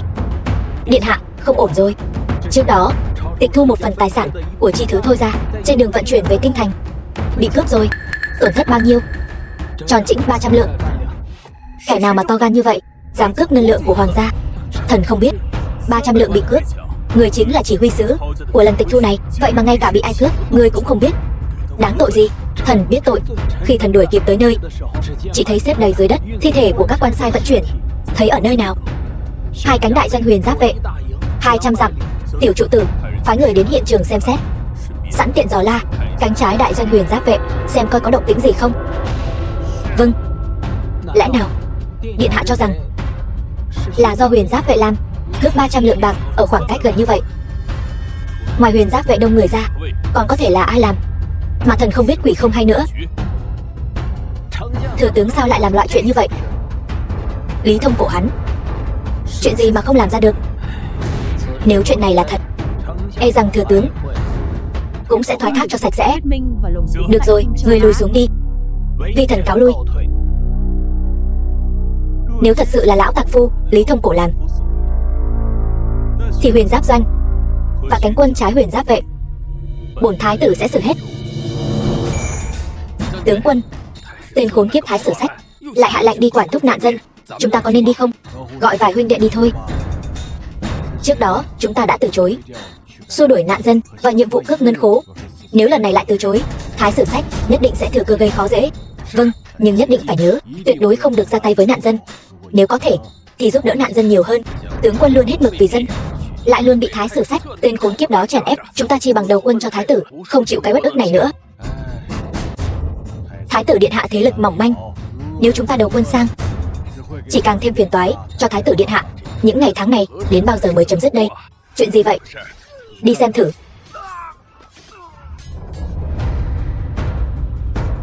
Kia chẳng phải là thái tử điện hạ sao? Sao ngài ấy lại đến đại doanh huyền giáp vệ chúng ta? E rằng là vì chuyện ngân khố bị cướp lần trước. Tướng quân, chúng ta có nên ra giúp thái tử điện hạ không?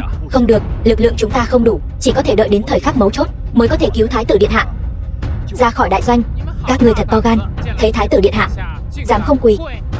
Huyền giáp vệ chúng ta chỉ quỳ trước thừa tướng đại nhân và bệ hạ, thái tử còn chưa đủ tư cách. Các người đối xử với thái tử điện hạ như vậy là muốn bị xử trảm sao? Mang giáp trụ và thánh danh, có gì bất kính? Thái sử sách, tướng quân huyền giáp vệ, 300 lượng bạc của Thôi gia kia, có phải là ngươi cướp không? 300 lượng của Thôi gia nào? Ta chỉ biết thừa tướng đại nhân mấy hôm trước thưởng cho chúng ta 300 lượng tiền quân. Bớt nói nhảm với bổn thái tử. Ta hỏi ngươi lại lần nữa, 300 lượng này có phải ngươi cướp không?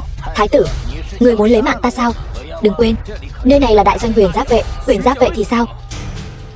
Huyền giáp vệ chẳng phải là quốc thổ đại chu của ta sao? Sao? Không nói được gì nữa rồi. Thái tử điện hạ, ngươi đừng quá phận. Người đâu? Thái sử sách, ngươi dám động thủ với thái tử điện hạ? Hai người các ngươi muốn ngăn cản bổn tướng quân sao? Ta là binh tướng đại chu, thái tử điện hạ giám quốc, ta đương nhiên phải bảo vệ thái tử điện hạ.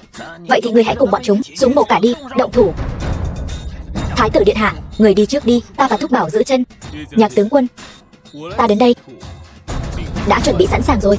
Thái tử điện hạ, bên kia có 5.000 huyền giáp vệ, chúng ta chỉ có 500 thị vệ, căn bản không phải đối thủ. Đi nhanh đi, đi.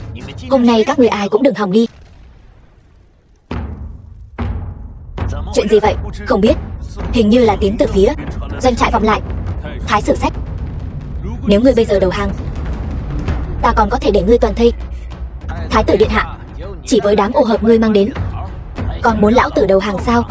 Còn thẫn thờ làm cái gì? Lên, chém.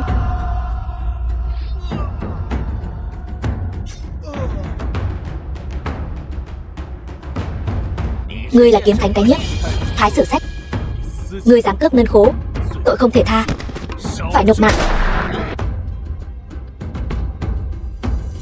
Đây chính là thái tử điện hạ sao? Thật sự lợi hại. Vật này là gì mà ở khoảng cách xa vẫn đánh trúng? Đây chính là vũ khí do tự thái tử điện hạ thiết kế, gọi là hỏa thương. Trong vòng 10 trượng, một kích tất sát. Nhạc tướng quân, Mạc tướng có mặt. Hiện tại huyền giáp vệ không có đại tướng lĩnh, bổn thái tử tạm thời phong ngươi làm đại tướng lĩnh huyền giáp vệ. Ngươi có lòng tin không? Chỉnh đốn lại huyền giáp vệ. Mạc tướng có lòng tin. Tốt lắm, ta hiện tại ra lệnh để lại cho ngươi 50 khẩu hỏa thương. Ngoài ra sẽ phái người đến giúp ngươi bí mật huấn luyện việc sử dụng thứ này. Ngươi phải nhanh chóng thành lập đội hỏa thương vệ 1000 người. Mạc tướng tuân mệnh. Tiểu trụ tử, việc này giao cho ngươi an bài. Nô tài tuân mệnh. Lão gia, bên huyền giáp vệ có tin xấu truyền đến. Chuyện gì? Thái sử sách cướp ngân khố bị phát hiện. Thái tử đích thân dẫn người lấy mạng thái sử sách. Bây giờ phía cánh trái huyền giáp vệ đã hoàn toàn rơi vào tay thái tử. Đồ vô dụng, chỉ giỏi làm hỏng việc. Thông báo xuống 2 đại doanh huyền giáp vệ còn lại, tất cả mọi người không có lệnh của bổn tướng không được ra khỏi doanh trại. Nô tài sẽ đi làm ngay.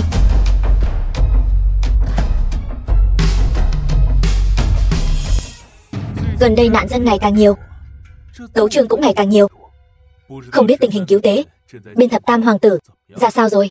Tiểu trụ tử, chuẩn bị đi, chúng ta đến nơi cứu tế xem sao. Vâng. Phim được dịch, thuyết minh và lồng tiếng tại phim châu Á.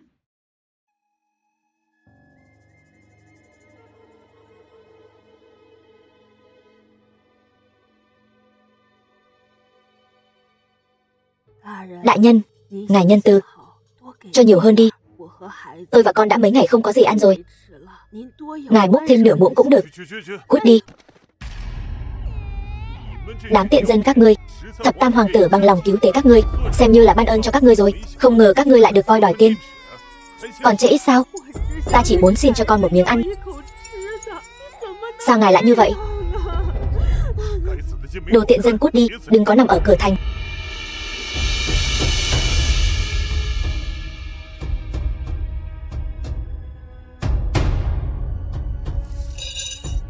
Mở to mắt của ngươi ra mà nhìn cho kỹ.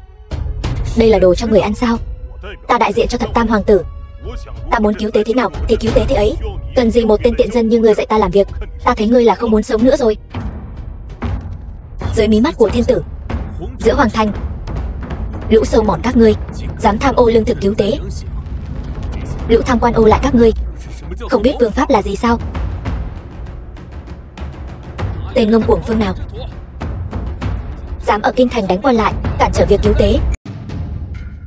Thái tử điện hạ, vì thần có mắt như mù, xin điện hạ thứ tội. Thần đệ tham kiến điện hạ.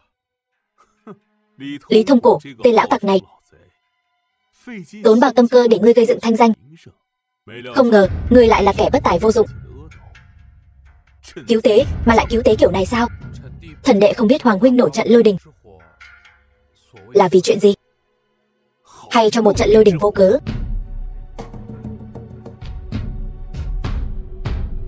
Toàn là cháo loãng, sỏi đá bùn đất. Đây là cái mà ngươi gọi là cứu tế sao? Lại đây, ngươi uống một bát cho bản khung xem. Chuyện cứu tế ta hoàn toàn không hay biết, tất cả đều do bọn họ sắp đặt. Ta bất quá chỉ đến đây lãnh chút công lao mà thôi. Đồ ngu. Điện hạ, tất cả đều là hiểu lầm. Gạo ở kinh thành đắt đỏ, ngươi chỉ cấp 20 vạn lượng bạc, thật sự không mua được gạo ngon. Nay đường thủy tắc nghẽn, đường biển nhiều sóng gió, gạo từ Tô Hàng khó mà vận chuyển đến. Thật sự là bất đắc dĩ. Hà Đức Khang, ngươi tên gian thần này, ngươi tưởng ta ngu xuẩn như Doanh Hợi sao? Vật giá ở kinh thành bình ổn, đường thủy đã được nạo vét từ lâu. Lúc này trên biển ít sóng gió, lo gì không mua được gạo ngon. Ta thấy 20 vạn lượng bạc cứu tế đó đã sớm vào túi ngươi rồi. Người đâu? Sự trảm tên gian thần này ngay tại chỗ. Thái tử điện hạ, thuộc hạ của ta đông người nhiều tay chân, bọn họ làm sai cũng là điều dễ hiểu. Thái tử hà tất trách móc như vậy. Ngươi, tên gian thần đọc sách thánh hiền, đồ khốn nạn, câm miệng. Ngươi dám sỉ nhục vi thần, ta không chỉ sỉ nhục ngươi mà còn muốn lấy mạng ngươi. Nếu ngươi đã nói là thuộc hạ làm việc bất lực, vậy bổn điện hạ sẽ chém cả ngươi lẫn thuộc hạ của ngươi. Điện hạ, đại thần nhị phẩm như ta sao có thể tùy tiện sát hại? Theo luật Đại Chu, phải giao cho hình bộ đại lý tự xét xử, sau đó giao cho thừa tướng và hoàng thượng để bệ hạ định đoạt. Cả hình bộ đều là sao huyệt của các ngươi, giam giữ ngươi ở hình bộ chẳng phải là thả hổ về rừng sao? Người đâu? Bất kỳ ai liên quan đến vụ án này, lũ tham quan ô lại, bất kể phẩm cấp tước vị, bắt hết rồi chém đầu. Tàn sát quần thần mà không phân biệt phải trái. Như vậy, ngươi đang đối đầu với văn võ bá quan, lại còn lôi cả văn võ bá quan vào chung nữa. Hà Đức Khang, ngươi đang uy hiếp ta sao? Người đâu? Hà Đức Khang, ngươi hãy suy nghĩ cho kỹ. Hành thích thái tử là tội chu di cửu tộc. Thái tử ngươi đừng có ngậm máu phun người. Ta đối với bệ hạ trung thành tuyệt đối, là ngươi ép người quá đáng. Hiện tại ngươi còn chưa đăng cơ mà đã tàn sát bừa bãi, bọn thần tử chỉ còn nước mất mạng. Thật lạnh lòng trung thần. Ngươi, hạng người như ngươi cũng dám nói hai chữ trung thần? Trung thần lại dám rút đao chỉ vào thái tử đương triều sao? Vi thần thực sự là bị ép đến đường cùng. Đợi đến sáng mai thượng triều, ta nhất định liên hợp ngự sử đại phu cùng cáo trạng ngươi, tố cáo người tên thái tử bạo ngược này để bảo vệ xã tắc Đại Chu. Nếu ngươi đã nói bản cung bạo ngược, vậy ta sẽ bạo ngược cho lão tặc ngươi xem. Cái nhiếp, bắt hắn lại. Nếu tên tặc này dám phản kháng thì theo chính pháp chu di cửu tộc. Vâng, Hà đại nhân, hiện tại chịu trói, có lẽ còn có thể bảo toàn tính mạng cả nhà ngươi. Thái tử dung túng, môn khách tùy tiện sát hại trung thần, chẳng lẽ không sợ lạnh lòng thiên hạ thế gia sao? Ngươi đừng quên, năm đó nếu không nhờ môn phiệt thế gia phản chiến, thái tổ có thể đánh hạ Đại Chu, gây dựng cơ nghiệp trăm năm sao? Thiên hạ này có thể có thái bình thịnh thế sao? Tên khốn nạn nhà ngươi còn mặt mũi mà nhắc tới môn phiệt thế gia với ta? Các ngươi, những môn phiệt thế gia này phá hoại triều cương, bổ nhiệm người thân, lũng đoạn quan trường, khiến cho Đại Chu ta kẻ sang giàu luôn làm quan trên, nghèo hèn chỉ có thể ở dưới đáy. Ngươi ở nhà cao cửa rộng, tận hưởng niềm vui. Có biết bao nhiêu các đệ tử Hàn môn đọc đủ sách thánh hiền, lại không có cửa để báo quốc, họ bần cùng túng quẫn, cuối cùng u uất mà mất.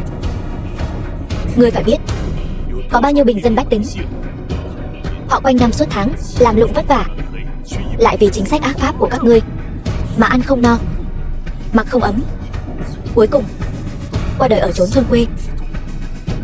Vậy mà bây giờ ngươi lại còn mặt mũi nhắc tới công lao lập quốc, nhắc tới hiển hách môn đệ.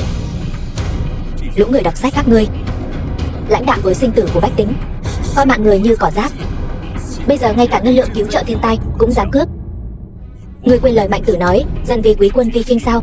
Chẳng lẽ các ngươi đều học vào rồi thải ra hết rồi sao? Bắt hết những quan viên liên quan hôm nay, áp giải xuống cho ta, bêu đầu thị chúng để răn đe kẻ khác. Doanh Dạ, ngươi chỉ là tên tiểu tử không đủ lông, thừa tướng đại nhân sẽ không bỏ qua cho ngươi đâu. Mau bịt miệng hắn lại cho ta. Chuyến cứu trợ lần này, ngươi hồ đồ lỗ mãng, một đám tiểu nhân cấu kết với nhau.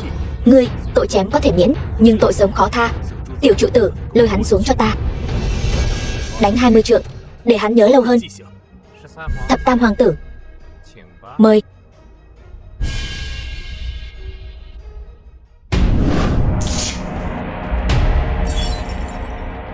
Hà Đức Khang rốt cuộc làm sao vậy? Hà đại nhân, ông ấy bị Doanh Dạ bêu đầu, treo đầu thị chúng rồi. Tai ương qua đi, ắt có đại dịch. Doanh Dạ, lão phu nhất định sẽ báo thù cho thuộc hạ.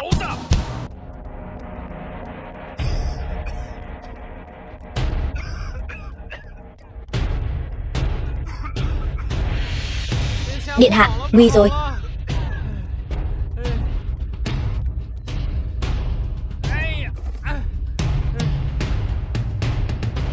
Nô tài mắc bệnh dịch rồi. Người tốt nhất đừng đến gần tiểu nhân. Hắn là người tập võ, thân thể cường tráng, không cần lo lắng. Bệnh dịch. Thưa điện hạ, dịch bệnh hoành hành khắp kinh thành. Hiện tại thành môn đóng chặt, bá tánh không ai dám ra vào. Ngay cả Đông Cung chúng ta cũng đã có rất nhiều người nhiễm bệnh.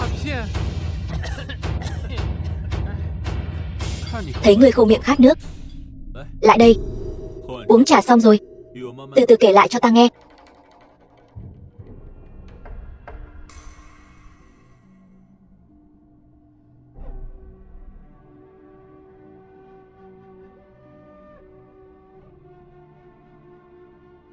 Tạ ơn điện hạ.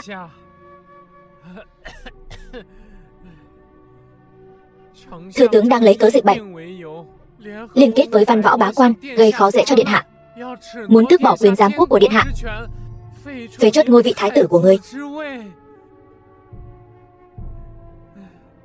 Ta đã biết. Lão tặc thừa tướng này sẽ giở trò này mà.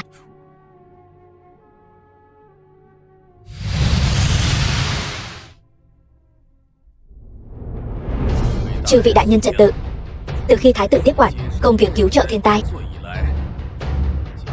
dịch bệnh nổi lên khắp kinh thành, vô số người mất mạng. Ngay cả tiểu trụ tử bên cạnh hắn cũng không tránh khỏi. Hiện giờ hơi tàn sức kiệt, chẳng còn sống được bao lâu nữa. Đây là thái tử giám quốc bất lực, là hắn khiến sinh linh lầm than, làm lung lay gốc rễ đại chu ta. Thái tử sớm đã biết mình tội nghiệp sâu nặng, trốn trong Đông Cung, không dám ra ngoài. Còn hơn thế nữa, ta nghe tướng biên cương báo lại, nói thấy một kỵ binh đi hướng đông, nghe nói là sợ bị thái tử trách phạt, đã đào tẩu sang nước địch rồi. Thật là làm mất hết mặt mũi đại chu ta. Theo ta, mọi người nên cùng nhau dâng tấu chương, thỉnh cầu bệ hạ phế truất thái tử. Người có biết bất kính với bản thái tử là tội lớn đến mức nào không? Thái tử, đó chỉ là lời đồn đại của đám trẻ con quê mùa thôi. Ngay cả bọn chúng ngươi cũng truy cứu sao? Ngươi nếu chưa đào tẩu, chắc hẳn là đến đây để gánh chịu tội lỗi. Bản điện hạ có tội gì, chắc thái tử đã biết rồi. Hiện giờ dịch bệnh hoành hành khắp kinh thành, vô số người mất mạng, lòng người hoang mang. Ngươi thân là thái tử, nắm giữ quyền giám quốc, không thể lạm sát người vô tội. Ngươi có biết tội không? Hôm qua Khâm Thiên Giám quan sát thấy cầu vồng vắt ngang trời, đây là điềm báo đại họa. Nếu không phế bỏ quyền giám quốc của thái tử, tiếp tục để hắn hại nước hại dân, e rằng hậu quả khó lường. Các ngươi đường đường là nhất nhị phẩm đại viên, lại bị một trận dịch bệnh và một hiện tượng thời tiết dọa sợ thành ra thế này. Thái tử điện hạ thật là ngoan cố không đổi. Ngươi thân là thái tử, nay dịch bệnh nổi lên khắp nơi, lòng người hoang mang, ngươi gánh vác nổi trách nhiệm này sao? Ngươi có biết tội không? Thái tử các triều đại đều là tuyển hiền tài người có năng lực. Nếu thái tử bất tài vô năng, lại là kẻ ham sống sợ mất mạng, thì ta khuyên đại hoàng tử hãy tự mình từ bỏ ngôi thái tử, tránh để thái miếu đại chu phải hổ thẹn. Bản thái tử từng nói, muốn trốn tránh trách nhiệm khi nào, vậy thì xin mời cởi bỏ long bào này. Mời ra. Thừa tướng, bản cung sẽ chịu trách nhiệm. Cách thức là chữa khỏi bệnh cho toàn bộ bá tánh kinh thành. Thái tử thật là học thức nông cạn, lần tai bệnh này nghiêm trọng, ngay cả thái y viện cũng bó tay hết cách. Ngươi có phương pháp trị liệu gì? Xem xét các sách y học đời trước, chưa từng có ai chữa khỏi dịch bệnh. Xin thái tử đừng nói lời vô nghĩa, chỉ là dịch bệnh nhỏ thôi, còn có thể làm khó bản thái tử sao?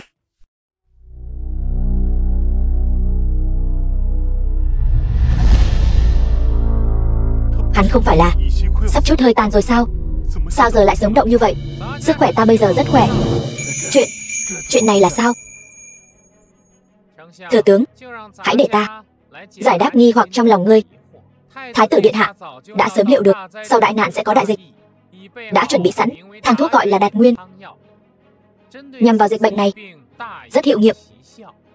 Quả thật có việc này. Bẩm thừa tướng, tiểu trụ tử nói với tôi, không nửa lời dối trá. Tiền thái y, sự việc làm thế nào rồi? Bẩm điện hạ, vi thần đã làm theo lời tiểu trụ tử công công, sắc thuốc theo phương thuốc Đạt Nguyên, dựng lều trại trong kinh thành, khám chữa bệnh tặng thuốc. Hiện tại dịch bệnh trong kinh thành đã ổn định. Lý Thông Cổ Ngươi nghe thấy chưa? Vừa rồi là ngươi nói bản điện hạ bỏ trốn sang nước địch, phải không? Thái tử, thần chỉ nhất thời nói nhầm, nhưng ta sẽ không lấy mạng nhầm ngươi. Cái Nhiếp, ra tay.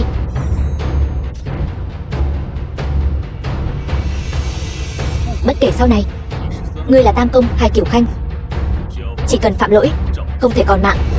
Còn ngẩn ra làm gì? Bãi triều.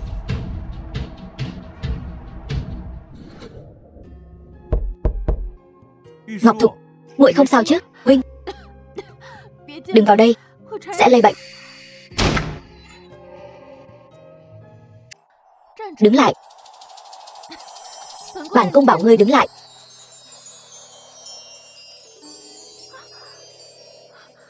Ngươi, dung nhan tuyệt thế của Ngọc Thục sao có thể che đậy được? Ngươi hỗn láo. Muội nói ta hỗn láo, muội đâu phải hôm nay mới biết. Sao huynh không bị bệnh? Ông trời thật nên bắt huynh đi. Ông trời không bắt ta đi, chẳng phải là để ta bắt nạt muội sao? Đây là thuốc ta sắc cho muội. Huynh sẽ không hạ độc hại ta chứ? Ta sao lại hạ độc hại muội?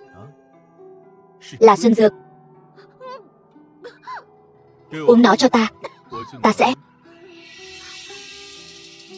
Nào, thêm một ngụm nữa. Quá đắng, ta không uống. Không uống.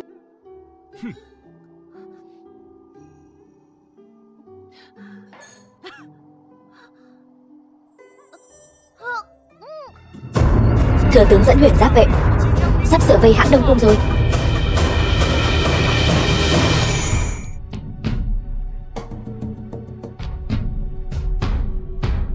Lý Thông Cổ, lão già bị ổi này quả nhiên không nhịn nổi mà. Người biết thừa tướng sẽ làm như vậy.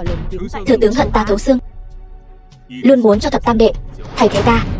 Nay trong thành phòng thủ trống rỗng, mà hai đại doanh tả hữu của huyền giáp vệ đều nằm trong tay thừa tướng. Hắn chỉ cần đầu óc không có bệnh thì sẽ làm như vậy. Vậy mà ngươi còn nhàn nhã ở lại Đông Cung. Vì ta không sợ. Ngươi đừng tùy hứng. Trong tay ngươi tuy có 4.000 huyền giáp vệ, nhưng trong tay thừa tướng có tới 1.500.000 huyền giáp vệ. Chi bằng hãy cùng bổn cung chạy khỏi đây, bao vây Đông Cung cho ta. Bây giờ ngươi muốn đi cũng không thoát được nữa rồi. Lý Thông Cổ, đêm khuya dẫn binh về hãng Đông Cung. Ngươi muốn tạo phản sao? Tạo phản? Lão thần đây là xử lý hôn quân. Thái tử điện hạ hoang dâm vô đạo, trung gian bất phân, vô cớ sát hại triều thần, khiến cho đại chu Giang Sơn bất ổn, lê dân bách tính ly tán. Thập tam hoàng tử cùng bổn tướng không đành lòng thấy thiên hạ lê dân chịu khổ, khởi binh vây hãm Đông Cung, mong thái tử điện hạ tỉnh ngộ.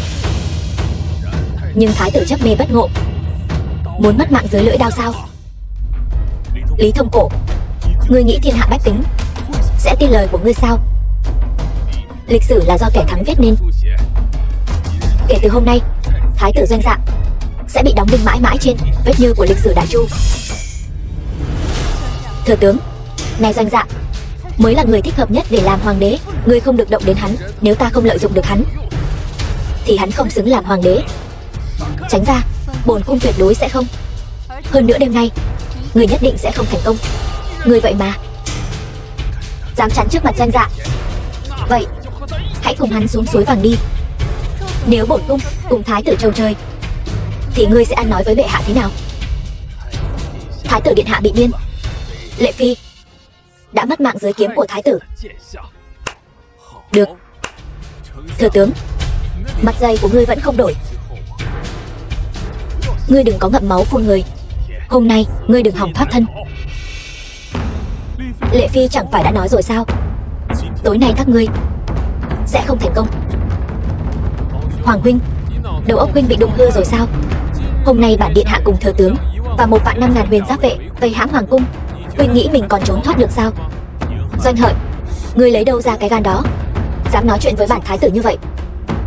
Phế vật, hắn chỉ là một thái tử sắp chút hơi tàn, sợ hắn làm gì? Hoàng huynh, huynh đừng hòng ức hiếp ta nữa. Ngươi tên phế vật này, ngươi cũng xứng sao? Ngươi tự cho mình là hơn người. Giờ thì ngươi làm được gì?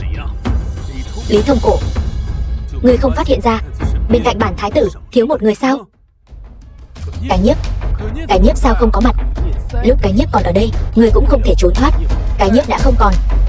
Lão phu khuyên ngươi nên quỳ xuống đất cầu xin, còn cho ngươi được toàn thây. Không có cái nhiếp, bản thái tử cũng có thể lấy mạng của ngươi.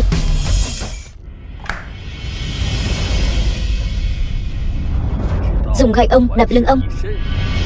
Yên tâm lên đường đi. Thừa tướng.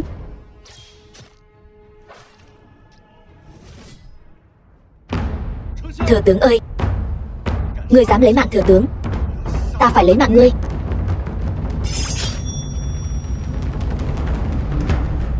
Thần cứu giá chậm trễ, kính xin điện hạ thứ tội. Đứng dậy đi, bên ngoài thế nào rồi? Toàn bộ bị diệt. Doanh Hợi, Hoàng huynh, thần đệ cũng là bị Lý Thông Cổ mê hoặc. Mới, bản thái tử đã cho ngươi một cơ hội rồi. Lý Thông Cổ mưu nghịch tạo phản, chu di cửu tộc, tài sản sở hữu cá nhân thu vào quốc khố.